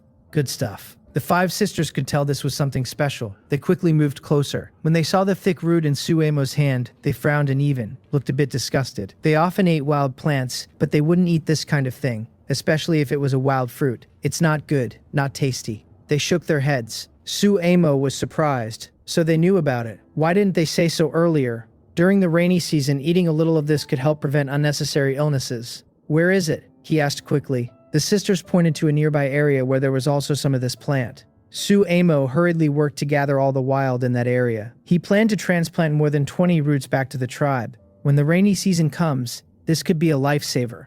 With the current lack of medicine, wild is very precious. As for the taste, that's because they didn't know how to prepare it properly. After giving the wild to the sisters, Suemo went in the direction they indicated and collected over 30 more plants. That was wonderful. In total, he had 60 plants, and he was confident they would survive. He asked one of the older sisters to take them back to the tribe, then continued walking toward the traps. He checked carefully and collected 6 wild chickens and 1 dead wolf. The wild chicken situation is quite good, but the wolf, upon closer inspection by Suemo, is almost dead, only barely breathing. It is thin and weak, but slightly fatter than the one they encountered before. Careful observation shows that both its left leg and right hind leg have wounds. Ugh. The gray wolf whines when it sees Suemo approaching, then shows its sharp teeth. Suemo initially wanted to try taming it. Now he changes his mind. He simply kills the heavily injured gray wolf with one strike. Then he dissects it, cuts open the internal organs and intestines, and redistributes them to various traps. After that, he and everyone return to the main tribe. Aya and Ame see that Suemo has brought back many prey animals again. They pick up roasted deer meat and organs and walk over to Suemo. Momo, it's delicious. Eat. The two big girls feed him eagerly, and Suemo naturally accepts. He checks the time, less than an hour before sunset. He silently considers the information from the daily report.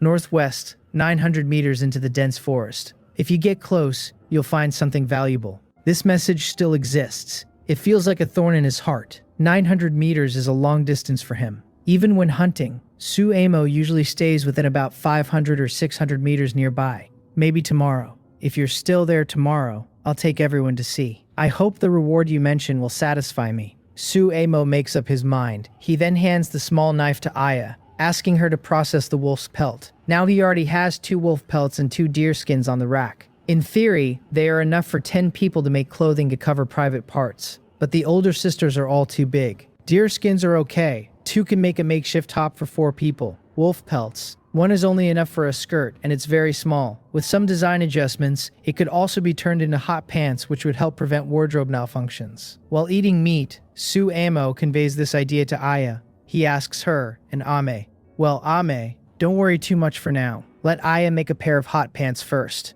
Aya doesn't understand. Suemo points to that area again, and Aya quickly shakes her head, shyly turning away. No, you can't. Aya didn't speak because Ame was already angry. It's not sleeping, it's feeling shy, Suemo explained to Ame. Feeling shy? Has she already experienced it? Aya was also very confused. Suemo thought that the wolf and deer skins hadn't dried yet, so he decided to wait and talk about it tomorrow. Maybe he would have to make shy pants for them himself. Later that night, everyone happily finished eating the deer meat and went to the stream to wash. This wasn't Suemo's request. It was their own initiative. So Suemo believed that even in the primitive world, they cared about cleanliness. They washed their bodies once or twice a day until they returned to the cave. Suemo habitually lay in Ame's arms, trying to think of something else. But Ame's scent made it hard to focus. Everyone was watching him now, so he couldn't act freely. However, Ame was a bit unhappy and said, Momo, sleep. Yes, sleep, sleep. Sleep, Ame kept urging him, and her body temperature rose quickly. Ame, yes, Momo, go to sleep, sleep. Late at night, Ame slept very happily. Suemo was also happy because he was counting the time, paying attention, and the cave was very quiet, with steady breathing. Suemo's heart was beating faster. All for the tribe, he slept until he woke up naturally. Suemo found himself still lying on Ame, but others had already left the cave to work. Oh no, Suemo wanted to get up, but suddenly realized he was restrained. This, he suddenly understood. For the tribe, that was yesterday. So now Ame, Suemo gently shook her awake. Ame woke up looking very good. Her light yellow skin slightly paler, maybe because of the light or something else. Anyway, Ame looked much more beautiful. Even her aura had a touch of unique charm. She gave a smile. She released her control. Ame looked at the slightly nervous Suemo and showed a shy smile, then moved closer to him. Mwah! She kissed Suemo on the cheek. Ame stood up shyly and left the cave. That was too risky. We might have been caught, right? But the cave was so dark probably no one noticed. Suemo felt a bit regretful, but Ame was so persistent that he couldn't blame himself. After leaving the cave, Suemo hurried toward the kiln. He was surprised to see the fire still burning inside, not extinguished. Aya slowly walked over and said, I added wood. The fire is still on. Suemo relaxed and looked inside from the hollow spot. He saw that the water jar was dry and had taken shape successfully. No cracks. By the afternoon, it should be finished. Just as Suemo was relieved, Aya suddenly sat on the ground, looking at Suemo kneeling there with a very curious expression. She couldn't help but poke him from the side. Suemo looked at the kiln, feeling something was strange, but he kept kneeling and watched the water jar inside. Then something else poked him again. Suemo quickly turned around. He saw Aya blushing, with her big hand already reaching out. Why are you doing that? Aya sat up straight again, first looking away, then directly at Suemo, and said, Momo, a kid.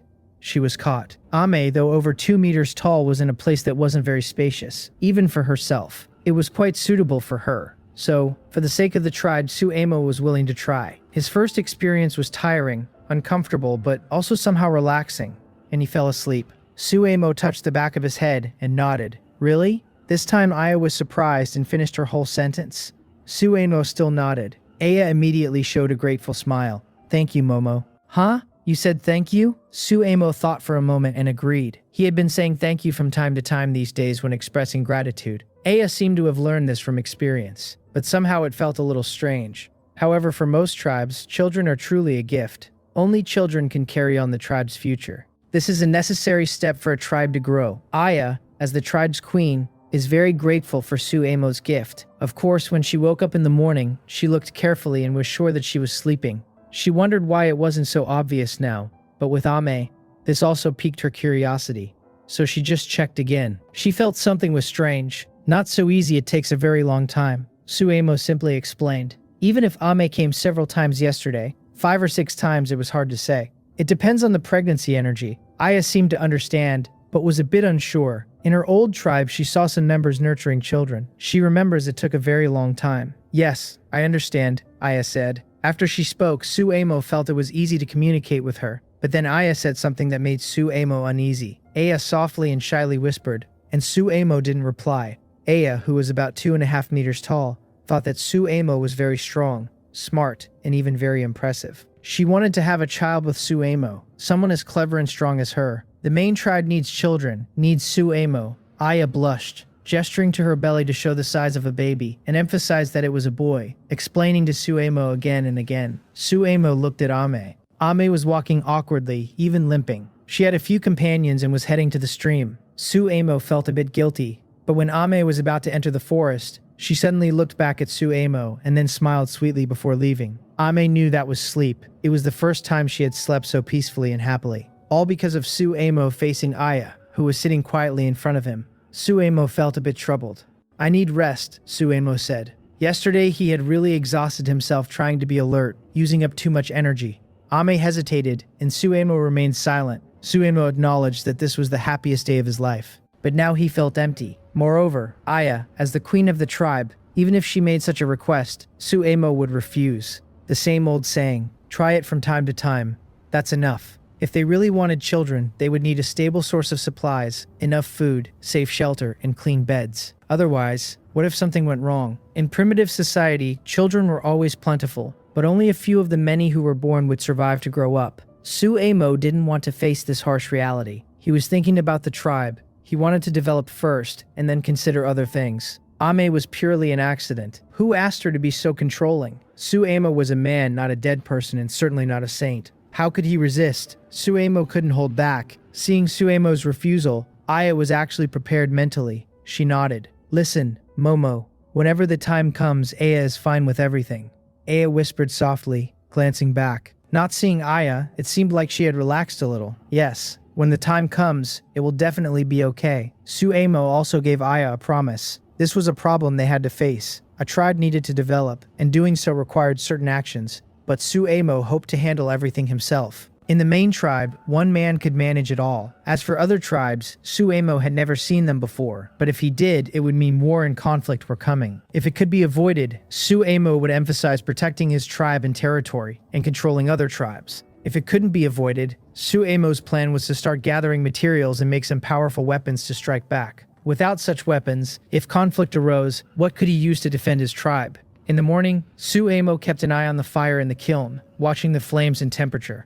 Aya asked some people to gather branches for Suemo, while she led others to process animal skins and make clothing for those without fur to cover themselves. Suemo eagerly stepped forward to help with the design, but once he started, he gestured to a big sister while also covering his face to hide his shyness and ensure the measurements were correct. He suddenly realized that after drying, there was only enough leather to make 4 corner shorts for 3 big sisters. The leftover scraps could only be used to extend their bras. Suemo wanted to show the shape of the corner shorts. Aya couldn't understand. Suemo reached out and gestured on a big sister's leg. Everyone still didn't understand. He then tried to draw lines on the big sister's stomach with mud. Ame, feeling jealous, stopped him. Suemo had to do it himself. Silly girl, if I make it for you, how can I hug you? Then he said to Ame, listen, this is for making shy clothes. Ame still felt jealous and said unhappily, Momo, it's mine.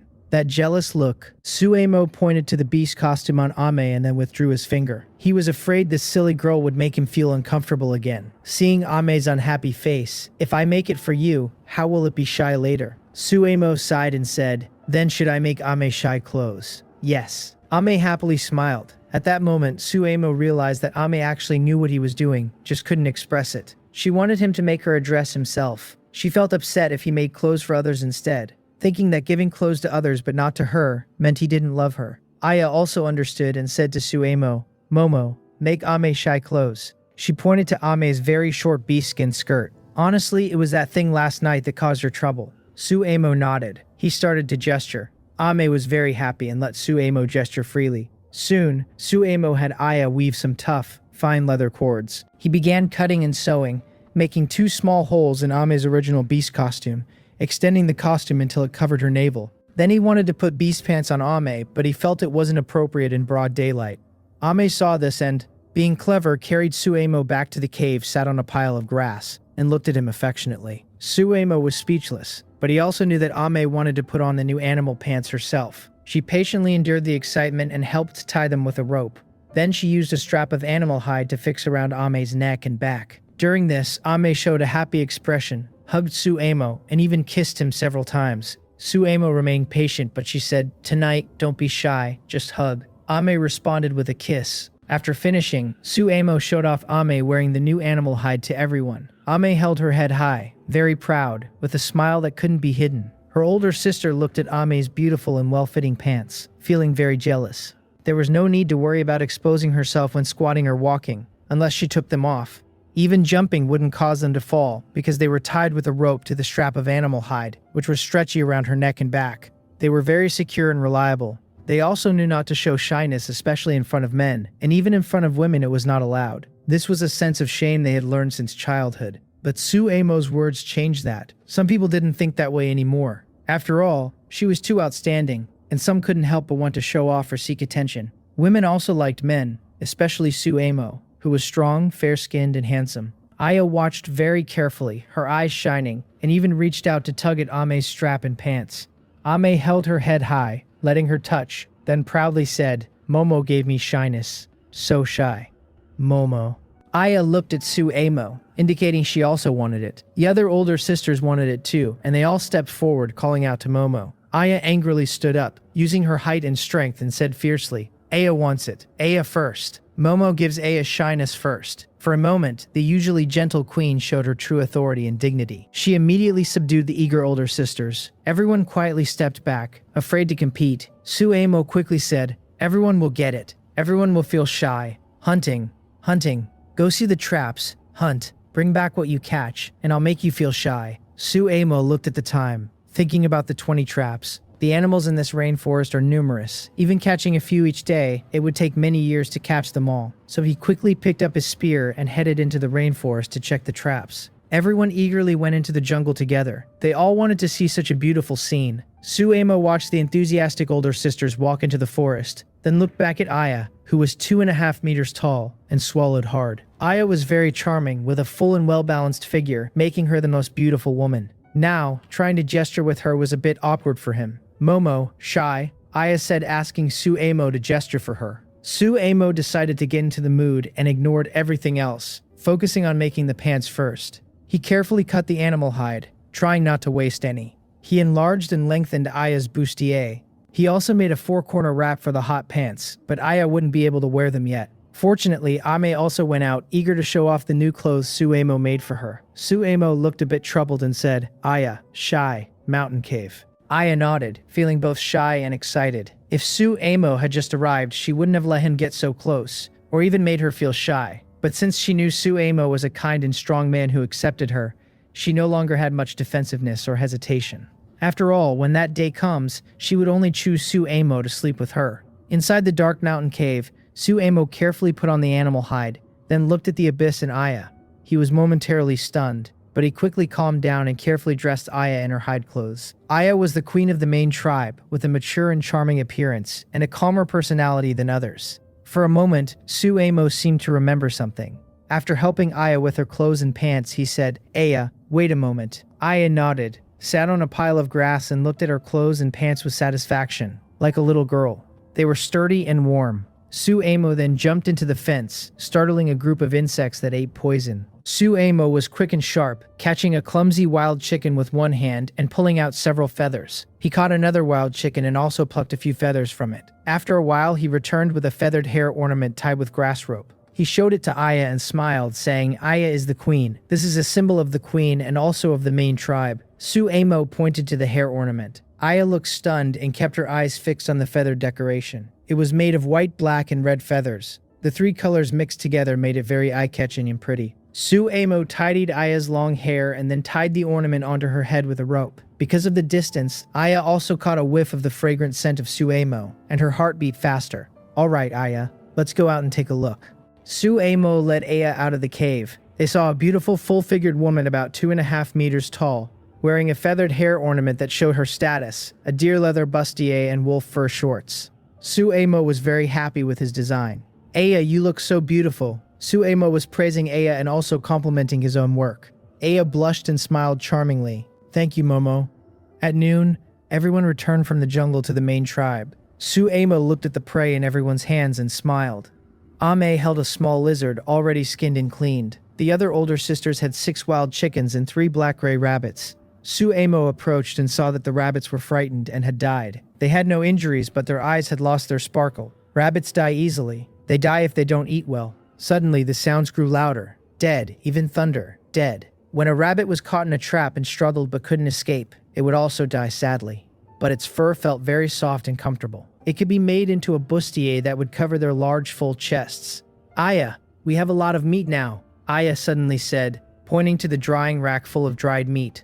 Suemo nodded. "Yes, there is a lot of meat. Just the wild chickens kept in the cave number over 20, and there are also leftover smoked fish, venison, and dried dog meat on the drying racks. There is even some lizard meat remaining. They have also planted wild. Today, even if no meat is processed, there is enough to eat for 2 or 3 days. Handle this and put the wild chickens back in the cave," Suemo said. He handed the task of skinning to Aya. Everyone looked at Aya's new clothes and the colorful feathered headpiece, their eyes full of envy and longing. Aya's expression was calm, but she occasionally smiled slightly. As for Ame, after a quick glance, she felt her own outfit was more beautiful. She also wanted to wear a headpiece, but she knew that those with feathers on their headpieces showed their status. Right now, only Suemo and Aya were qualified to wear them. She had to work hard too. Once she had children, she would be qualified. She looked at Suemo with a fiery gaze. Suemo then looked toward the kiln and found it was almost ready. He carefully took out the ceramic water jars and placed them gently in a dry spot to cool down slowly. There were 5 jars in total. Suemo checked each one carefully. One had a small chip at the top, but it didn't matter much. Even with a chip, it could still be used. The others were intact. They looked good on the outside, and the inside walls appeared smooth. "Thank goodness.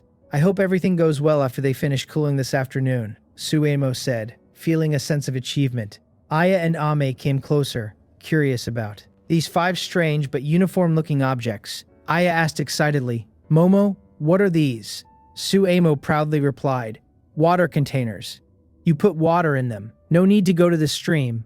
Ame looked a bit confused, but Aya's eyes lit up. She seemed to understand that these could hold water based on her thinking and what Suemo said. Suemo looked at the jars and estimated that each could hold 10 liters of water, about 20 pounds. All 5 could hold 50 liters. That was enough to meet a day's water needs, whether for watering the plants, washing hands, or boiling water to drink. A water jug weighs 20 jin, about 10 kilograms. The older sisters can lift it, and the jug can fully support that weight. Moreover, given the jug's toughness, it won't break even if dropped on muddy ground, unless it is struck with a stone. This is the most satisfying item Suemo has found since arriving here. "Eat some meat. We'll go out later," Suemo tells everyone to eat. Then they all head out together. Aya nods and begins to invite the tribe members to start eating. Suemo feels in a good mood and eats quite a bit. At the same time, he opens the information panel to check today's information. The information panel is as follows. Information panel. 1. 3 kilometers east, at a small pond, there are 2 near-dead Yangtze alligators. 2. 2 kilometers northeast, beyond a small stream, a group of rabbits is searching for a new home. 3. 900 meters northwest. Inside a dense forest, there are signs that approaching will bring rewards. 4. 3 kilometers south, in a grassland, a strong saber-toothed tiger is waiting quietly for prey. 5. 3 kilometers southeast on a flat area, a wild horse is grazing. 6. Aya really likes you and wants to find a chance to talk with Ame. 7. Ame wants to have children with you because she finds your clothes very comfortable. Having children? Suemo eats lizard meat, secretly glancing at Ame sitting nearby. He notices Ame staring at him with a tender look, even passing him her meat to eat more. He declines, telling her to eat her fill. He also notices Ame seems to have become a bit paler, especially her arms, and her skin looks smoother. Momo. Ame shyly leans closer to Suemo, expressing her love. Tonight, sleep well, she says, turning her head shyly again. Suemo smiles. Then he looks at Aya. She sits on the ground, eating dried meat and lost in thought. He realizes that with his current gear and abilities, it's hard to gather the information provided. Even a non-aggressive creature like the Yangtze alligator, which yields dozens of jin of meat when killed, is too dangerous to bring along. It's too far away. There is a saber-toothed tiger 3 kilometers to the south, but there is also another one. That is Information 3. It has appeared 3 days in a row. 3. Northwest. 900 meters into the dense forest. If you get close, you will surely find something. This so-called getting close will surely bring rewards has been like a feather tickling at him. 900 meters. Northwest direction. Suemo gently rubbed Ame's arm. Ame turned her head, her eyes full of love and charm, as if her passion had been ignited. Suemo pointed seriously toward the northwest and asked, "Is there danger in that direction?" After hearing this, Ame temporarily stopped showing her flirtatious and affectionate expression. She thought for a moment, and then looked at Aya. Yeah, Aya came back to her senses, first glancing at Suemo, then looking at Ame. "Is there danger there?" Ame asked, pointing toward the northwest. Aya thought for a moment and nodded. Suemo secretly thought, "This is bad." He continued to ask, "What kind of danger?" The word danger was understandable to Aya. She pouted and looked at the sky, as if trying hard to imagine what gestures and words to use to explain. She stood up confidently, using her tall body to gesture with her hands. Suemo watched carefully, trying to understand. After a while, he seemed to understand but was not quite sure. Water buffalo? Oh, no moo. Suemo imitated the sound. Aya and everyone else recalled it, and nodded repeatedly in agreement. Water buffalo. So this kind of animal existed even in primitive times? Suemo frowned. Is it very dangerous? Water buffalo are usually gentle and don't attack humans unless provoked. Where is the danger? Suemo asked, worried that some unfamiliar species might be aggressive. Aya was serious, then opened her mouth. Moo. And that was it. Suemo was stunned. So moo, are you afraid? And then you ran. Yes. Aya felt she was understanding Suemo's words more and more. She responded confidently and seriously. Ami also understood and nodded in agreement. Everyone else nodded too. Their eyes showed fear of that moo sound. Suemo was speechless, thinking about how even a small deer would be frightened and panic when called. It was understandable that they would run away when a cow mooed loudly. Since that's the case, I should check out the area 900 meters to the northwest. What might be there? What could I find? After eating the dried meat, Suemo used the small deer's hard bones and a knife to break them apart, which took a lot of effort. Then he sharpened the bones into points, making sure they were sharper than wood. He also carved a split at the tip to make a sharp spearhead, fixed it with a rope, and made about 10 similar weapons. Because the small deer weren't fully grown, their bones weren't very big, which didn't satisfy Suemo, but they were enough to be used as spear tips. Since we're heading to a place 900 meters away, we don't know if there are other creatures there. Better to upgrade our weapons and see what's ahead. After making sure everyone's weapons were updated, Suemo said to Aya, "Follow me, hunt and gather."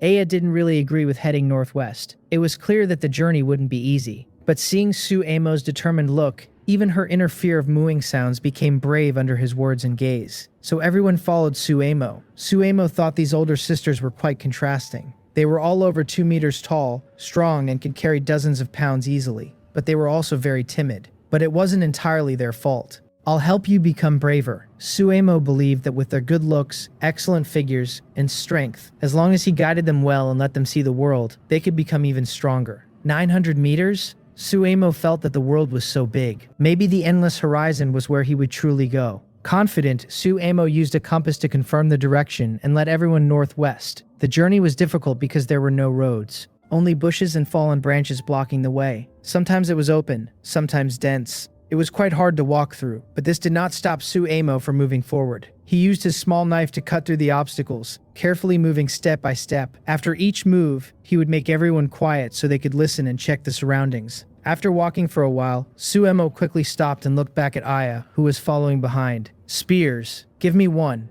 Aya learned a new word. The useful stick tied with bones in her hand was called a spear. Without thinking, she handed it to Suemo. Suemo took a deep breath and focused. He stared at a big fat snake that was nearly 10 meters long in front of him. The snake was golden yellow with many white spots on its scales. If you looked closely, it looked like a face with eyes and a nose. Suemo didn't know if it was poisonous, but it blocked his way. The snake looked like it had just eaten something, and its belly was very round. As Suemo got closer, Aya also saw the big 10-meter snake and quickly asked her tribe members to come help. Ame was very scared, and others were too, because they usually ran away when they saw such snakes. In their memory, anyone bitten by this kind of snake would usually die, but when they saw Suemo holding a spear and not backing away, Ame gathered her courage and followed him. The others did the same. Of course, some cowards stayed back, not knowing what it was, and not daring to get close. Aya took her spear and moved closer to Suemo. Suemo quietly approached. The snake, after eating, was not active and had no desire to attack. Even when it saw Suemo, it just looked like, oh, a two-legged creature, what's it doing? But if the snake was very hungry, it would not be so calm. When Suemo saw everyone getting closer, he whispered, I'll lead, you hit its body. Ame didn't understand and shook her head, saying, I don't know. She had learned this last night. Because Suemo asked her, can you? Be quiet. Is that okay? She didn't know how to answer Suemo, but she was sleepy and feeling comfortable. Her mind remembered Suemo asking if she knew the words, and she immediately used them. The result made Suemo feel even more.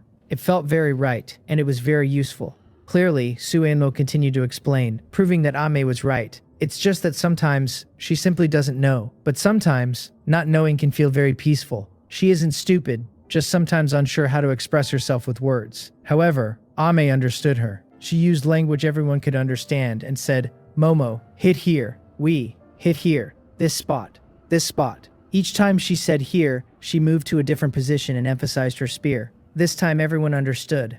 Ame then looked at Suemo and said, they understand now. That's good. Suemo saw the giant snake that was 10 meters long. Its head was bigger than a fist, and the thickest part of its body was even wider than her leg. Even after removing the skin and internal organs, the snake meat still weighed over 100 pounds. He wondered if the snake's gallbladder could be eaten. He thought about it and decided to take it back to roast and eat. Suddenly, the snake revealed its sharp teeth and even spat out some liquid. Clearly, it was an old venomous snake. Suemo didn't hesitate anymore. If he hesitated further, the snake might attack. He quickly thrust his spear at the snake's head and tail area. There were no bones there. With a sharp sound, the spear pierced through the snake's head and tail, pinning it into the ground. But the 10-meter-long snake still thrashed wildly, and its powerful body slapped down, causing a sharp pain in his calves and thighs. Seeing Suemo being hit, Ame hurriedly stabbed at the snake's neck. Ame was so anxious, she dropped her spear and reached out with her hands to hold the thrashing snake, preventing it from whipping her dear Suemo. The others also seized the chance, each one stabbing fiercely at the snake's body. At this moment, Ame let go of her hands, her heart pounding wildly. Suemo gritted his teeth, enduring the pain, and tightly held his spear, still holding down the snake's head that was trying to move. Seeing how hard Suemo was working, Ame was angry. She saw his legs turn red from the hits, and, furious, picked up a large stone nearby and threw it at the snake's head. Suemo finally caught his breath and let out a sigh. His leg was whipped, and it hurt so much. After noticing that the golden big snake no longer moved and showed no signs of life, Suemo told Ame not to pick up the large stone. If she got bitten, it would be bad. Suemo took advantage of the moment when the big rock pressed down the snake's head and used a small knife to cut open the poisonous snake. For a moment, blood and flesh were everywhere. Suemo saw the snake's gallbladder and kept it, while the other organs and intestines were simply torn away. Once the snake was dead beyond doubt, Suemo allowed Ame to move the stone away. Then he cut off the snake's head with a single strike. After finishing the work, Suemo took a deep breath to relax. He sat down heavily on the ground and noticed that his calves and thighs had been whipped by the big fat snake, and the pain was surprisingly strong. His skin started to turn purple and blue. The burning sensation made Suemo frown. Ame sat nearby, comforting Suemo, saying, don't be afraid, Ame will find something to help. Suemo, Aya added, there is something that can make Suemo not hurt. Suemo was curious and asked, what is it? Just as he finished speaking, Suemo saw Ame kneeling in front of him. Was she going to carry him? Ame patted her slender waist, signaling Suemo to get on her back. Suemo thought for a moment. Well, he might as well get on. After all, he had done it before. Ame carried Suemo on her back and led the way. Suemo told Ame which way to go, and she followed without hesitation. It was very easy to control, and he could even secretly rub his hands. Aya was nearby, using a small knife to cut through annoying thorns and branches. Actually, Suemo could hardly walk because the pain was so intense. But since he could enjoy Ame's back support, he said nothing. Ame was truly impressive.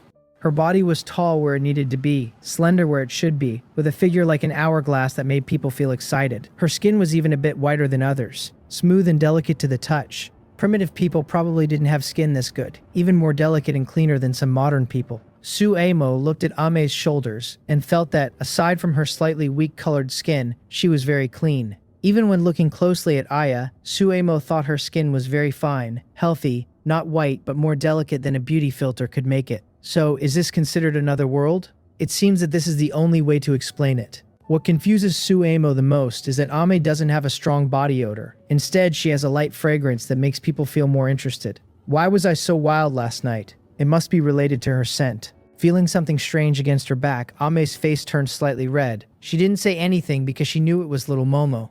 I didn't look carefully yesterday, but I saw it when I woke up this morning. Plus, Suemo's hand made me feel comfortable. I naturally understood that Suemo was giving me a signal to sleep. With a soft hum, Ame adjusted Suemo's position on her back to make traveling easier. Soon after passing through a bush, the land ahead suddenly became flat and other plants appeared, seeming to resist the surrounding weeds. Suemo was high up so he saw clearly. It was a small patch of grass only a few centimeters long separating the weeds. Not far ahead, there were bamboo-like plants that Suemo couldn't name. Put me down, Ame. Suemo wanted to see more clearly. Ame did as asked. Suemo slowly moved his feet, looking at the large bamboo with a diameter of about 30 to 40 centimeters, feeling both curious and excited. He was curious because he had forgotten the name of this big bamboo. He was excited because this bamboo was at least 30 to 40 meters tall, maybe even over 50 meters. Good bamboo. If I remember correctly, on Blue Star it's called a giant dragon bamboo, but this one was thicker and taller than the one on Blue Star. Eagerly, Sueno took out a serrated metal rope from his backpack.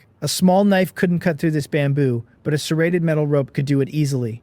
Even though the bamboo's diameter was about 30 to 40 centimeters, the metal rope in Suemo's hand was a meter long. He painfully started cutting the giant dragon bamboo, while Aya asked the tribe members nearby to find some medicine to relieve pain. Ame had already gone to look for it. Suemo's legs had turned dark purple, clearly very painful. Suemo was focused on cutting the bamboo, becoming more energetic with each cut. The bamboo was quite thick. It might even be used to make a bow. Suemo was excited about this. Of course, besides making a bow, it could be used for other things too. For example, protective body gear made from bamboo armor and bamboo clothing. With patience, you can even extract bamboo fibers to weave into ropes and then make bows and arrows. You can even use it to cook meat and make soup. Sure enough, there's always something to gain. This whole area is full of giant bamboo, probably thousands or even tens of thousands of stalks. Suemo feels like he's not just getting rich, but that his future is becoming more hopeful. This bamboo can last for decades. After all, giant bamboo keeps reproducing itself.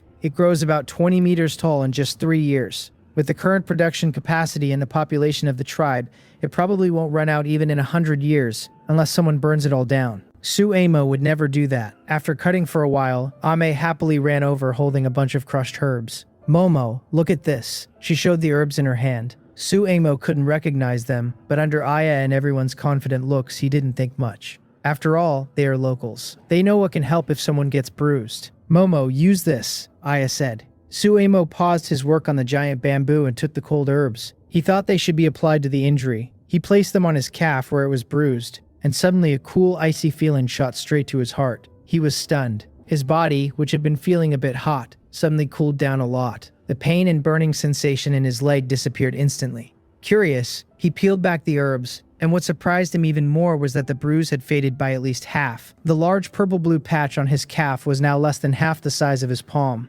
Is this really so magical?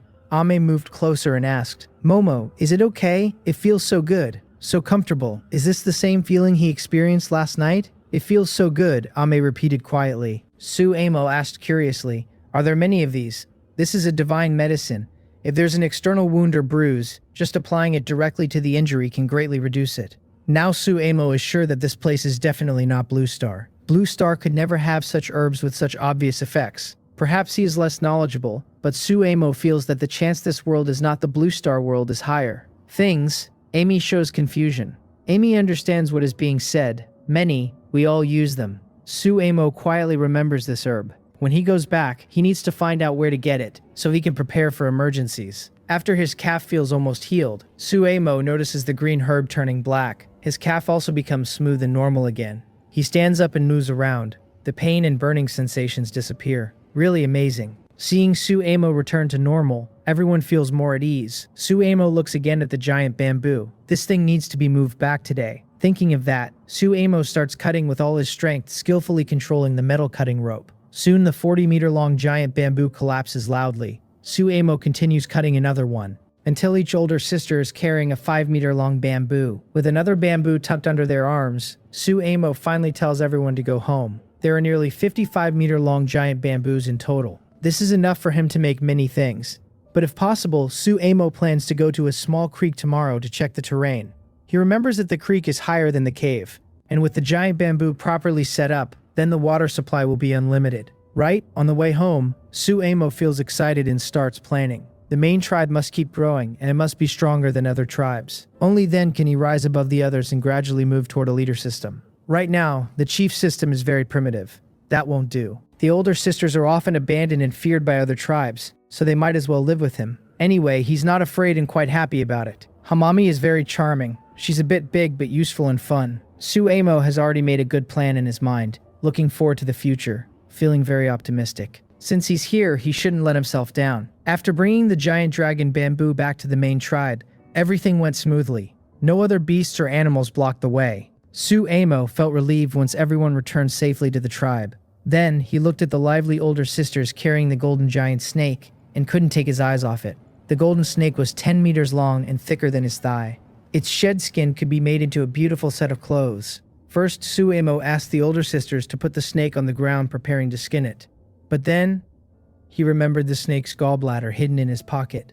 He decided to roast it first and eat it later. He skewered the gallbladder on a branch and placed it near the fire to roast slowly. While Suemo was handling the snake meat, Aya told everyone to stack the giant dragon bamboo properly. The distance was about 900 meters, not very far. But after walking it, Suemo felt that in this jungle filled with bushes and shrubs, 900 meters on a trail or plain was not the same as in an open field. Walking normally, it wasn't far. But in the bushes, he had to watch out for venomous snakes and wild animals, staying alert for surprise attacks. Overall, Suemo found the journey exciting but also dangerous. Without absolute strength, it's best not to go far alone, he thought. It's much better to go out with the older sisters from the tribe. After pulling off the 10-meter-long, nearly 1-meter-wide golden snake skin, Suemo placed it on the ground and dragged a giant dragon bamboo to an open space. Then he asked Aya and another older sister to hold both ends. Using a metal cutting wire, Suemo started scratching a groove from one end until the groove at the top pierced through the bamboo's thickness. Only then did he insert a small knife and push with force. The giant dragon bamboo made cracking sounds as Suemo easily cut it open with the small knife. Even though the bamboo was thick and sturdy, Suemo handled it effortlessly. That's because bamboo naturally splits along its fibers. With a few more steps, Suemo found some ropes and made a clothesline that was 10 meters long and 2 meters high. Aya, snakeskin, hang it up, Suemo said, pointing at the clothesline. Aya is very smart. Every time Suemo speaks, she is happy to put in effort to understand the meaning. She can also tell that any unfamiliar words are just names for things that Suemo is describing. For example, snakeskin is the outer layer of a crawling long insect. After the snakeskin is dried in the sun, everyone is curious about it and keeps touching it. Because under the sunlight, the snakeskin's natural golden shine becomes even brighter. Women like shiny things. Ame points to a spot and says to others in the tribe, "Momo, mine." She indicates that this piece belongs to her. Aya also confidently points to a part of the snakeskin with white spots and says Aya's. One is a kind of elder in the tribe and the other is recognized as the queen by everyone, so no one competes with them. Soon the snakeskin is divided into several sections. It is about 10 meters long and can be made into 3 shirts and 4 pairs of shorts for warmth. If made for an average person, this large piece could make 7 or 8 sets. But they are really big. They are bigger than any woman Suemo has seen, especially Aya. With a height of 2.5 meters, everything about her seems very proportionate and even very coordinated. Her chest is much larger than her head. Even Ame, even the tallest older sister in the tribe, who is 2 meters tall, is very big. But Suemo also guessed their ages. They are probably between 18 and 20. Aya is likely the oldest. Is it true that as you get older, your height and weight increase? Is that the reason? Suemo suddenly noticed this pattern but didn't dare to confirm it.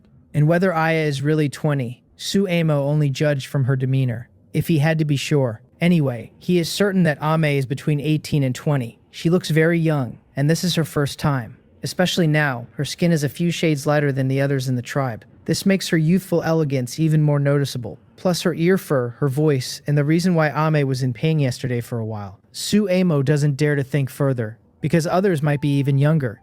For some strange reason, they all had very tall bodies. While handling the snake meat and sprinkling salt, Suemo enjoyed the beautiful scenery. After eating the snake gall, he felt the taste was strange, but he felt more energetic. He realized that eating too much grilled meat was actually not very good. Today, he didn't want to eat grilled meat. He preferred stew, especially with slices and some spices, which would taste 100 times better than grilled meat. Thinking of this, Suemo quickly cut out about 10 bamboo tubes, each over 40 centimeters in diameter and nearly 1 meter tall, and also made a few bamboo pots for boiling soup. He then checked the clay water jar placed in the cool shade. Thud thud, Suemo tapped it. It was quite hard and had no cracks. All 5 jars were in perfect condition. They could be used now. He walked over to Aya, who was staring with wide eyes at the golden snakeskin, unable to look away, and said, "Aya." She ignored him. Suemo frowned and reached out to touch her full, delicate thigh. "Aya, Momo."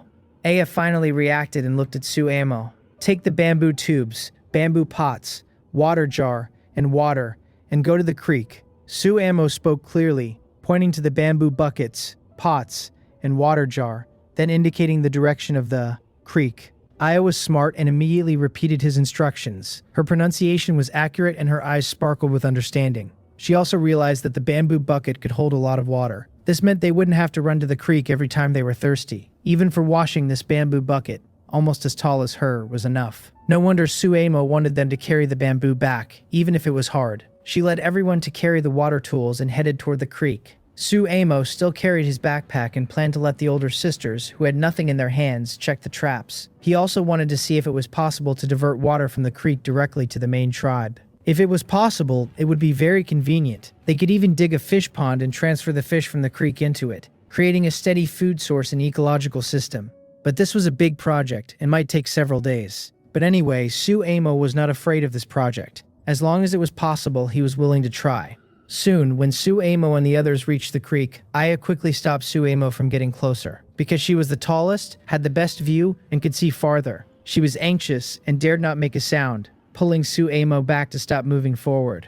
When the others saw what was ahead, they all showed shocked expressions at that moment. "What's wrong?" Suemo whispered. Aya immediately carried Suemo on her shoulders like a child. Suemo sat on her shoulders and looked ahead. Wow! In about 70 or 80 meters ahead, he could vaguely see 2 large crocodiles fighting over a fat big fish. That big fish probably weighed nearly 10 pounds. The 2 crocodiles were over 3 meters long, with very muscular and impressive 4-legged bodies. They were fighting fiercely. Suemo was stunned. Isn't that a juvenile king crocodile? Why is it in the creek?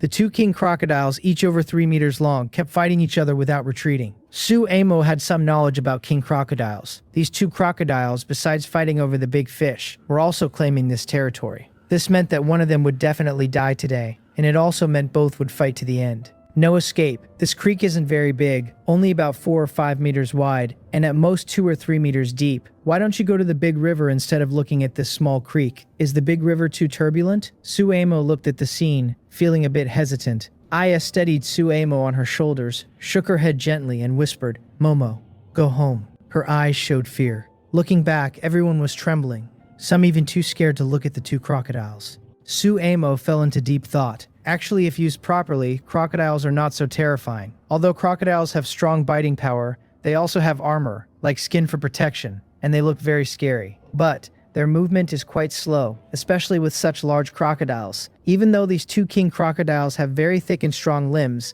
it is clear that they move very slowly. They are even slower than a person walking. After a quick estimate, I can guess their weight. It's about 300 kilograms, or around 600 pounds. Even for humans, moving with such weight is difficult, let alone crocodiles. "Momo, let's go home," Aya whispered again. But even though she was trembling with fear, I could feel her body shaking. She didn't turn around to run, but looked at me, seeking my instructions.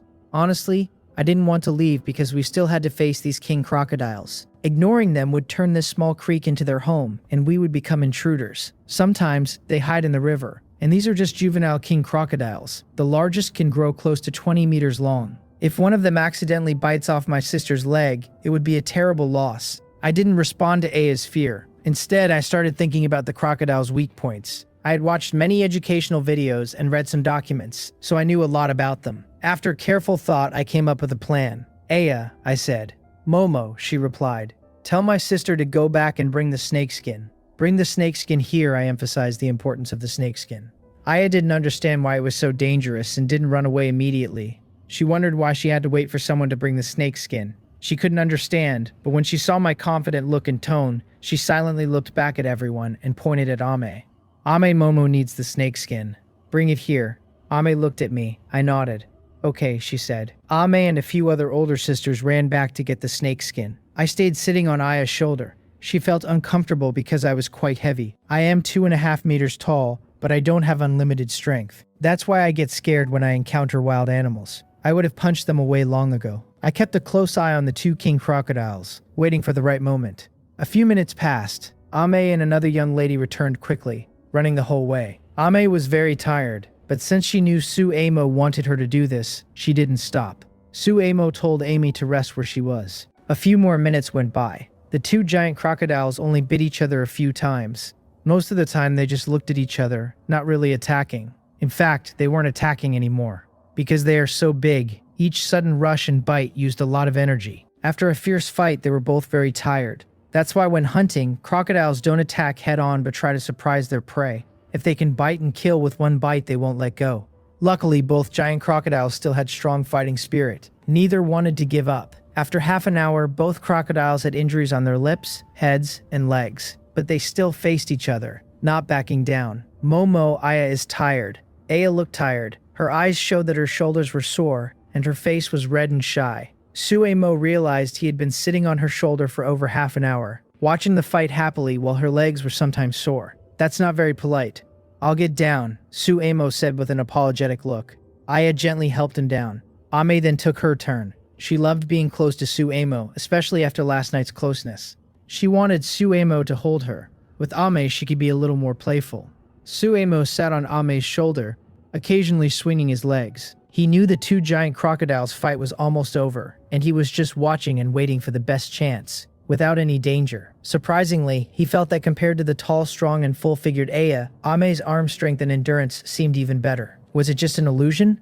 Another half hour passed, and the fight between the two giant crocodiles was nearing the end. Ame showed no signs of discomfort. That's when Suemo was sure. Compared to Aya, Ame's endurance and strength were even greater. Ame, come down. Suemo discovered that two of the king crocodiles were close to death, and one of them had lost its leg completely unable to support itself.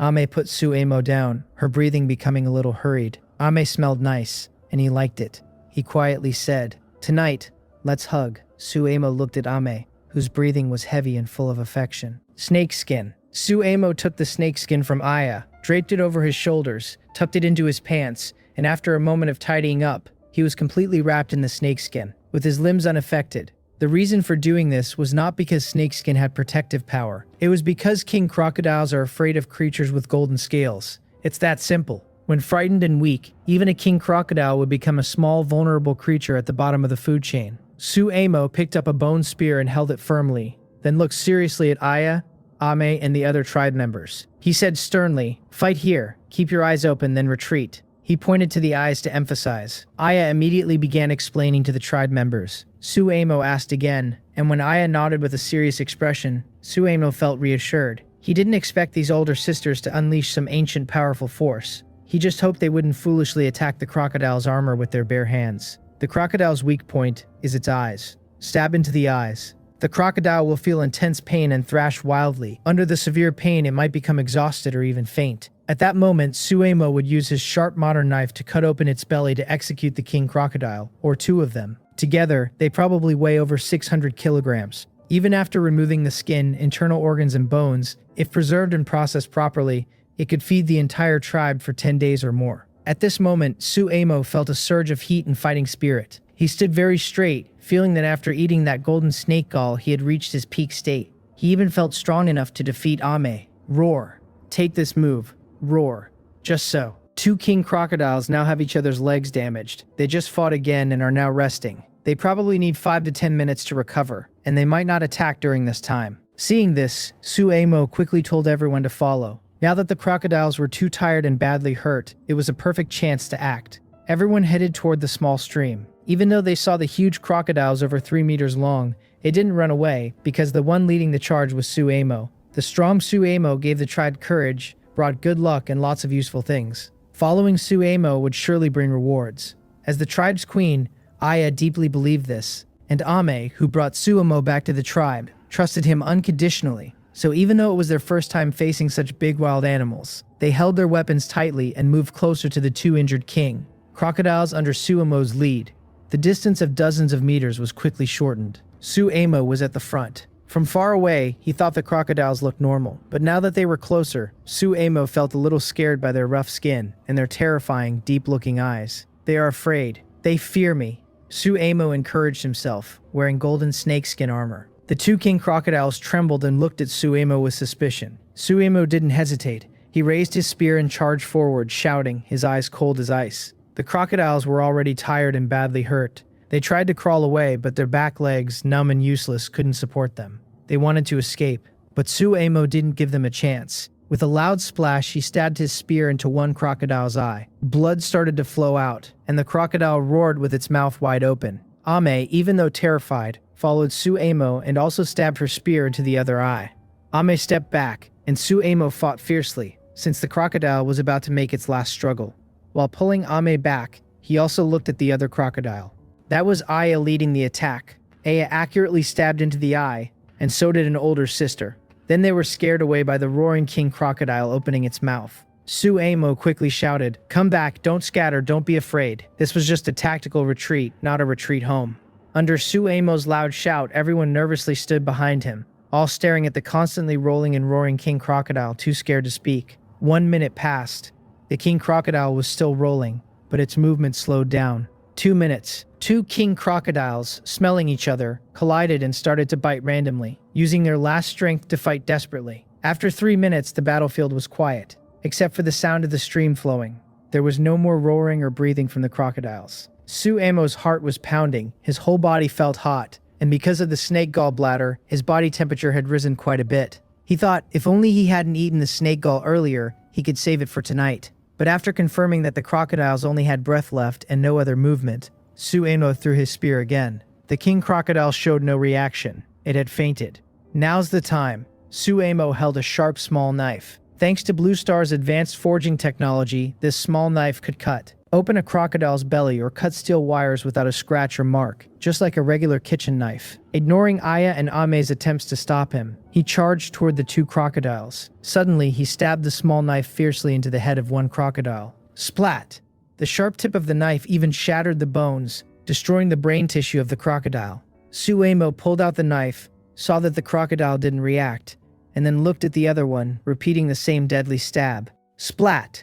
His hand trembled, his heart pounding wildly, and his eyes widened with bloodshot veins. He never thought he could kill two fierce beasts weighing over 1,200 jin, about 600 kilograms, in the rainforest. Not just now, even on Blue Star, he could boast about this for a lifetime. Aya Ame, hurry, it's dead. Suemo turned back and told a group of shocked older sisters with their mouths open. What Suemo didn't realize at this moment was that, in front of the group of older sisters who were afraid of beasts and ran away at the sight of them, Suemo appeared like a divine being. After a fearless charge and decisive action, the terrifying and huge beast was killed at Suemo's feet, and Suemo's skin was unbroken, and his complexion was so healthy it was almost glowing.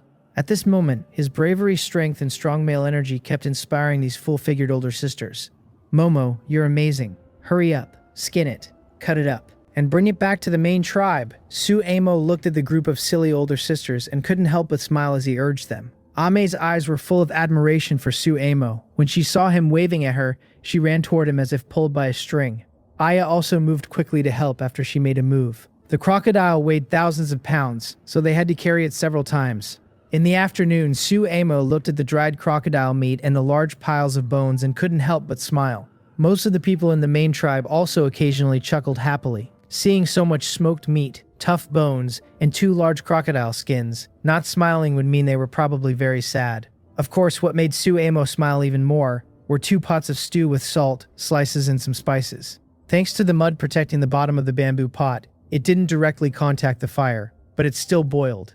This pot of crocodile meat was rich in fat and had plenty of lean meat. Even just drinking the soup made Suemo feel incredibly comfortable. Because he had eaten snake bile earlier, Suemo felt his appetite had greatly increased. He didn't care about others and started eating meat directly. Meanwhile, others were busy smoking and roasting crocodile meat. Even if they were hungry, they ate the smoked and cooked meat right away. They had nearly 800 pounds of crocodile meat to process. They probably needed to work all night. Momo, it's too much. We have to do it tonight too, Aya said with a smile as she approached Suemo and explained. Suemo ate several pieces of thick boneless crocodile meat with bamboo chopsticks, feeling relaxed and satisfied. Yes, you've worked hard. You should eat too. It's very delicious. Suemo used his bamboo chopsticks to pick up a piece of meat and fed it to Aya. This was the first time Aya saw this way of eating, and Suemo was very gentle with his actions. She liked this method very much. Slowly opening her mouth, she ate the fragrant crocodile meat, and suddenly she was stunned. It was so delicious.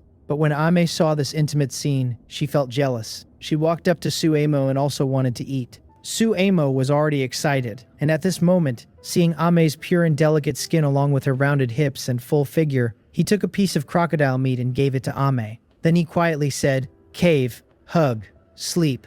Amo, who was shocked to have never tasted such delicious crocodile meat, heard about hugging and sleeping. No matter how tasty the crocodile meat was, she lost interest. She directly hugged Suemo and happily ran into the cave. Suemo also no longer held back. He needed Ame. Anyway, they would be busy all night. So tonight, Suemo wanted to be his true self. Soon after, the people outside the cave, busy handling crocodile meat and bones, heard an unexpected singing voice. They all stopped their work. They were curious about what was happening inside the cave, but Aya, swallowing her throat and blushing, firmly waved her hand and said, "No, cave. Handle food. Tonight, no cave." She was the queen. Even if she felt itchy inside hearing Ame's voice, she could only suppress her curiosity and quietly handle the crocodile meat. Although everyone was curious, they could only follow the queen's orders. 3 days later, Suemo was tearing apart the tiny fibers inside the giant dragon bamboo, boiling them in a bamboo pot. As he watched the fibers cook and be collected, he slowly wove them into thread. The giant dragon bamboo was very large, but its fibers were very fine. With proper processing, they could even be used as thread, and they were stronger than regular thread. The older sisters were weaving the fibers into thread to make bamboo clothes. At least it could cover them, so they wouldn't have to collect grass leaves every day to make grass clothes. During these 3 days, Suemo was also busy. He kept working on the bamboo fibers and successfully made a composite bamboo bow. The composite bamboo bow placed in the shade is made by binding 3 pieces of bamboo together. The innermost piece curves inward, the middle one is slightly inward, and the outermost piece curves outward. All 3 are tied with bamboo fibers, so when one bends, the others also bend. The strong energy stored in the bow makes it very powerful. In the past 3 days, Suemo hasn't gone hunting, but the tribe's leather supplies are growing. Aside from 2 crocodile skins being cleaned with oil, there is also a large snake skin being treated. There are 3 wolf skins, 8 rabbit skins, 2 small deer skins, and 1 sheep skin, all drying and being processed carefully. Suemo calculated that these skins could make good clothes for 23 older sisters. However, making pants requires too much fabric, which they don't have enough of yet.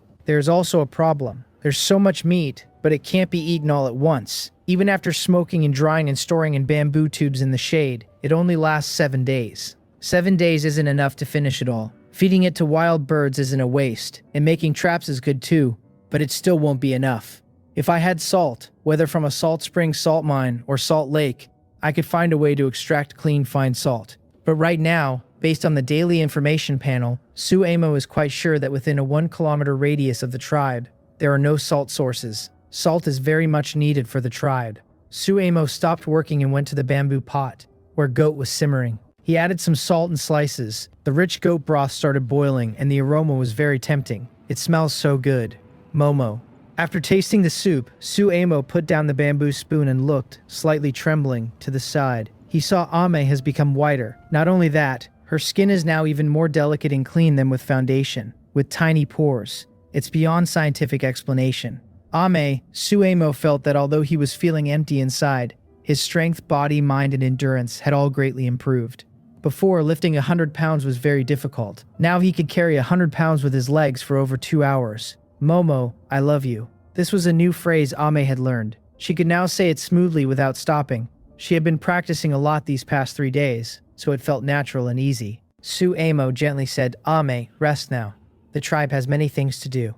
Ame understood, so she gently kissed Suemo's cheek, then trotted back to join the team working on the giant dragon bamboo fibers. The older sisters also reached out, touching Ame's skin, which was now almost white and cool. It was amazing how much she had changed in just 3 days. They didn't know what white was before, but now that Ame had turned white, they all felt a little jealous and eager to become like her. Especially Aya. She realized she liked the color white very much. She kept looking at Ame with envy and also glanced at Suemo. She knew this was thanks to Suemo. Meanwhile, Suemo was busy eating goat, not paying much attention to everyone, worried that if he looked at them the wrong way, he might be pulled into the cave. First, we need to develop ourselves. Suemo was being more modest now. He felt he needed some time. He decided not to think too much about these things for now. Inside, he made plans for the future. First, we need to find salt. Second, try to build bamboo houses. Third, teach everyone to use bows and arrows. Fourth, use giant dragon bamboo to bring water. After deciding on these 4 goals, Suemo already had ideas in mind while eating the goat. As for salt, he planned to take people to gather giant dragon bamboo later and check the daily information panel. From his observations over the past few days, the daily information only covered a radius of about 3 kilometers around him. For the bamboo houses, they were currently working overtime to prepare bamboo ropes and fibers. Once enough was ready, they could start building. There are more than 20 people. As long as he teaches them, building a few bamboo houses in a day is not a problem. Living inside a cave is actually not bad, but overall, it's still not ideal.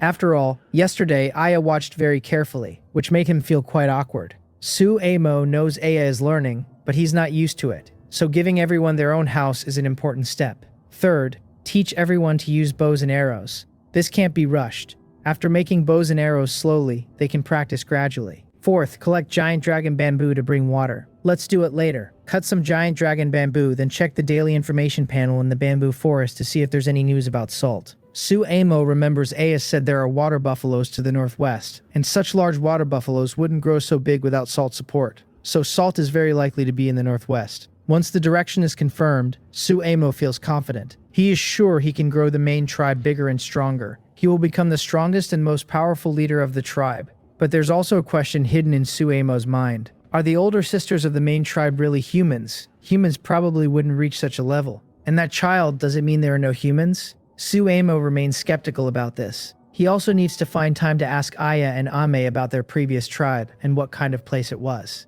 He took salt out of his backpack and looked at it.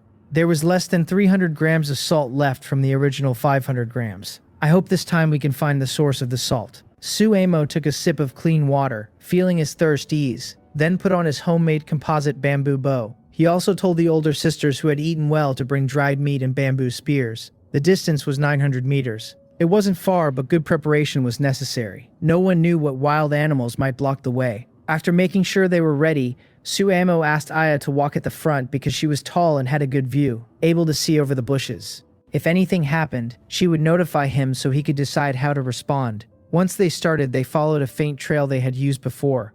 This made their speed faster. In a short time, they covered the 900 meters, and luckily they didn't encounter any wild animals. Back in the giant bamboo forest, Suemo checked the surroundings for safety, collected some herbs, and waited to cut the giant bamboo. Aya, find herbs while I cut the bamboo, he said skillfully. Everyone understood. Suemo began working. Looking at the 30 to 40 meter tall giant bamboo, he took out a saw with jagged metal and started cutting. In a little while, 3 giant bamboo stalks were cut and fell to the ground. Suemo rested for a bit. As soon as he sat down, Ame handed him some deer meat tied around her waist. Momo, eat some meat, she said. Suemo smiled, took a bite, then gently rubbed Ame's face, which was almost as white as snow. At the same time, he opened the daily information panel. The information panel showed the current location and recent intelligence gathered. 1. About 100 meters east of the giant bamboo forest, there is a spring. Drinking from it can relieve fatigue. 2. 1 kilometer northeast of the giant bamboo forest on a flat riverbank, a group of water buffalo are cooling off in the water. 3. About 300 meters northwest of the giant bamboo forest, there is a small salt spring. 4. 3 kilometers south of the bamboo forest, in a patch of grass, a black panther is chasing a group of fat sheep. 5. 3 kilometers southeast of the bamboo forest, on a flat area, a herd of wild horses is running wildly. 6. Aya wants to become fair-skinned and is asking about the details between you and Ame. 7. Ame is looking at you, wanting a hug tonight and not wanting to be disturbed by Aya. Suemo looked at the message. First, he gently hugged Ame, who was snuggling against him, and rubbed her soft flesh to soothe her restless mood.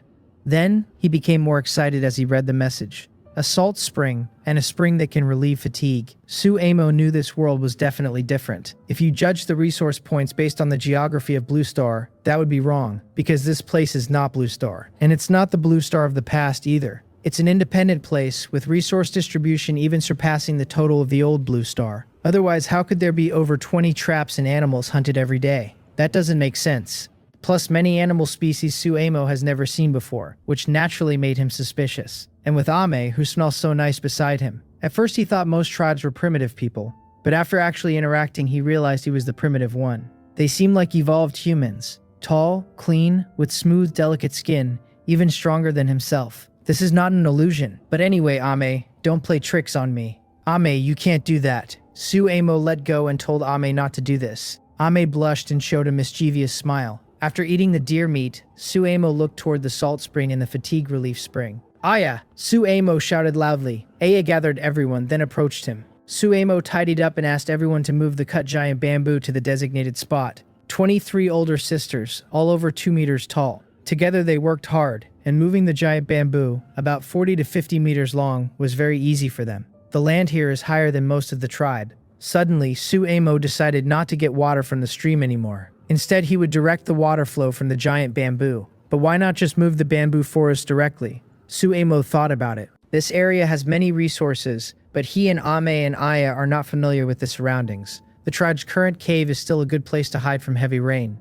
Suemo looked up at the sky. The thick clouds, blue and white sky, and hot sunshine didn't seem like it would bring rain. However, this is a rainforest, and today's clouds are more numerous than the sky he saw before. If he moved here, there would be no shelter from rain, which could make them sick. The food supply here is not guaranteed, and there are no fences for protection. There's no rush. Suemo decided not to move, but to redirect the water instead. Sure enough, after walking more than 100 meters, he saw a spring that constantly gushed clear water. The spring's water flow had carved out different heights and shapes over the years. The spring was pouring out a lot of water, like a big faucet constantly releasing water. No wonder the giant bamboo here grows so tall. It's because of the good water and salt resources available, Suemo thought. He quickly went to the spring, washed his face, and cupped some water to drink. Instantly, he felt less tired. He was much more energetic. The exhaustion from the past 3 days was also easing now. Incredible! If I drink more of this water, Ame, you might be in trouble, Suemo said quickly to Ame and Aya. Come and drink. It's very good, he urged. Aya looked confused. Isn't it just water? Ame was curious because it was her first time seeing such a spring. Suddenly, a thought crossed her mind, and her face turned a little red. But she still took a sip, and Aya also started to try. After drinking casually, their eyes became dull, because the tiredness disappeared. Everyone come and drink. It's very good. Good things. Suemo wants everyone to try them. After all, there will be a lot of work later, so drinking now will make it less tiring. As for this fatigue relief spring water, it can only reduce tiredness, not satisfy hunger. But that's enough. Suemo can't imagine what kind of huge creature could be raised if all the water used was this kind. While everyone was drinking, Suemo looked toward the salt spring.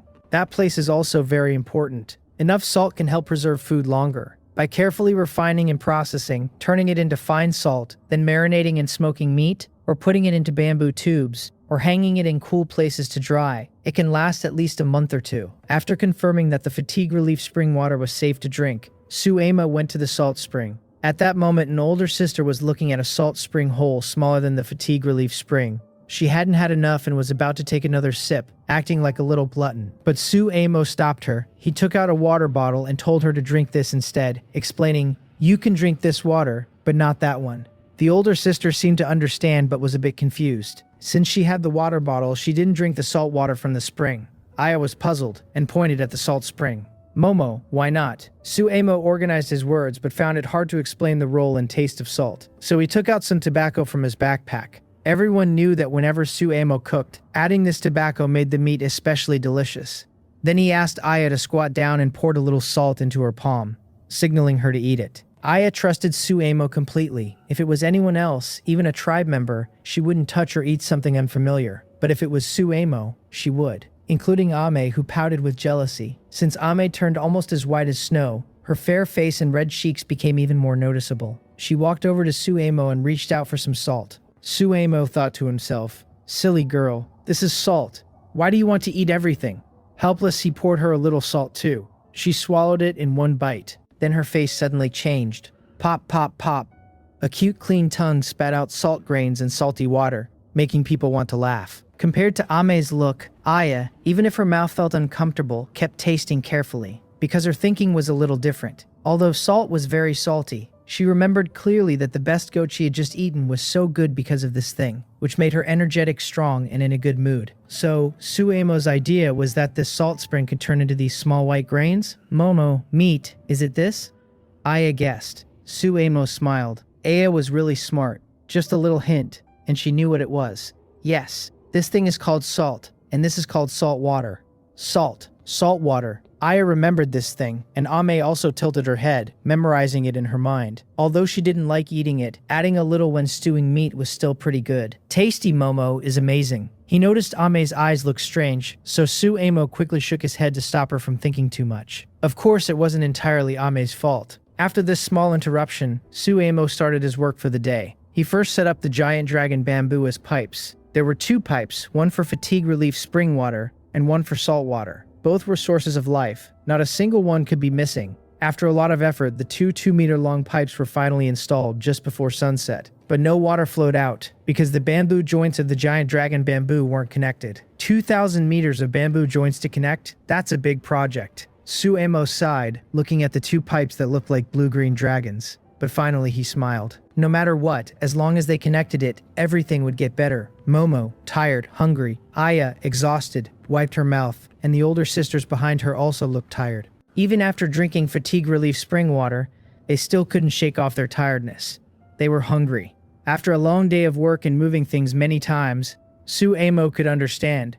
Let's leave it at that for today. Thank you all. You've worked hard. Let's go home. Suemo looked at the tired Aya and said, and everyone then returned to the main tribe. Although they didn't understand why they were so exhausted today, they didn't complain because, in their hearts, they saw Suemo as the strongest and most reliable man. As long as they followed him, they wouldn't go hungry or be unsafe. Things would only get better. The cave was filled with nearly 1,000 pounds of dried smoked meat and many animal skins, showing how great Suemo was.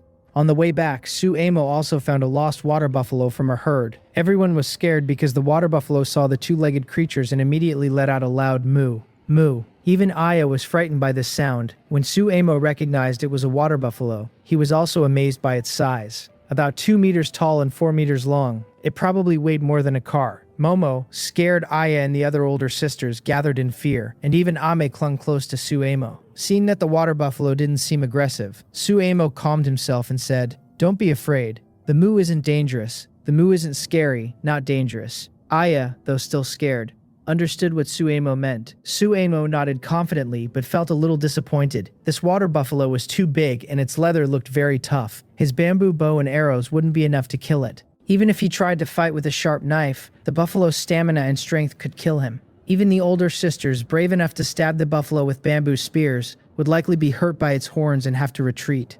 Suemo was sure that the buffalo would use its horns to hurt many people and then run away to a safer place, healing itself afterward. This would only cause injuries on their side. It wasn't worth it. "We'll go this way. Don't get close to it. Don't be afraid." Suemo looked into the gentle eyes of the water buffalo for a long time and made up his mind. He decided not to have a conflict with the buffalo because he wasn't confident he could kill it quickly. Its horns are thick and sharp. If it charges, it's as strong as a big truck. Killing a human is very easy for it. It is usually gentle and won't attack people unless hurt. It is also a herbivore. Suemo thought it was best to leave quickly. If its natural enemies were nearby, it would be a disaster. Suemo pushed Aya, Ame, and others to the side to take a different route away. They felt relieved once they no longer saw the water buffalo. At the same time, they reaffirmed in their hearts, Suemo is the guardian spirit of the entire tribe. Even such a huge and scary beast wouldn't attack when it saw Suemo. Without Suemo, several tribe members might have died.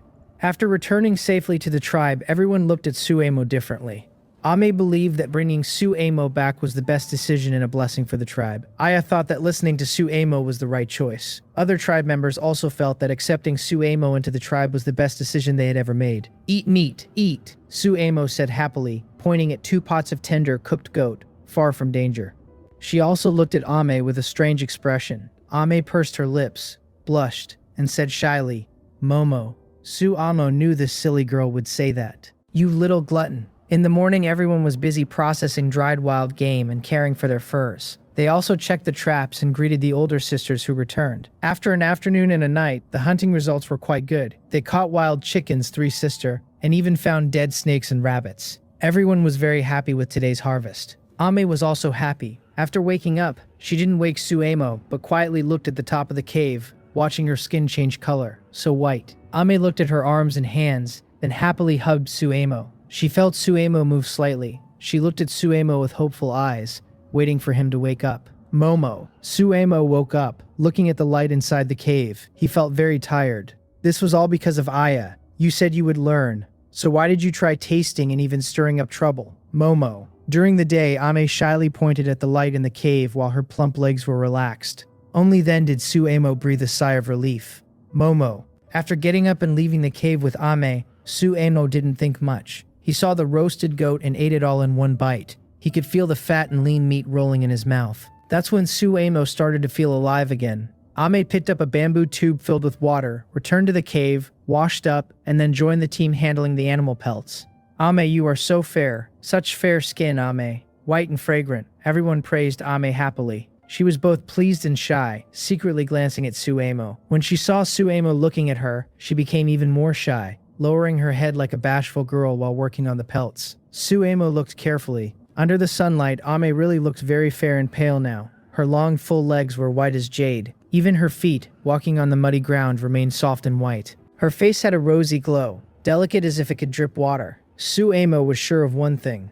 Most people in the main tribe aren't really human. If everyone turned white like Ame, they'd all look this fair and tender. But he couldn't say they weren't human. They just weren't from Earth. And then there was Aya. Suemo watched Aya, who was drying meat on a rack, working on making dried meat. She wasn't being honest. She secretly looked at him once, then quickly looked away. The more he looked, the more Suemo felt that Aya had also become a little whiter. He realized he was the only true primitive person. It was just because he had different knowledge, so he mistakenly thought they were primitive. But honestly, Aya went too far, even though they had already rested. "Momo, keep going." What was she doing? Ame was naturally happy, but Suemo was so tired he fell asleep. Just thinking about having to open the bamboo joint and let water flow to the main tribe made Suemo feel exhausted. Fortunately, Suemo took out a water bottle, which still contained 2 sips of fatigue relief spring water. He didn't finish drinking it last night, but it was very helpful. After drinking all the fatigue relief spring water in one go, Suemo's condition gradually improved. His thoughts returned to the problems he needed to face now. First, he needed to unblock the bamboo joints and then have them collect salt water while digging a large pond. He would use mud to seal the pond, making sure water wouldn't flow into the soil underneath. Suemo stood up, twisted his waist, and heard some cracking sounds, but his condition had already improved a lot. He looked around the outskirts of the tribe. Finally, he chose a slightly lower spot, called a few older sisters to help move the giant bamboo, and confirmed the water outlet. Then he dismantled the fence around the open space of the tribe. "We need to expand the tribe's area.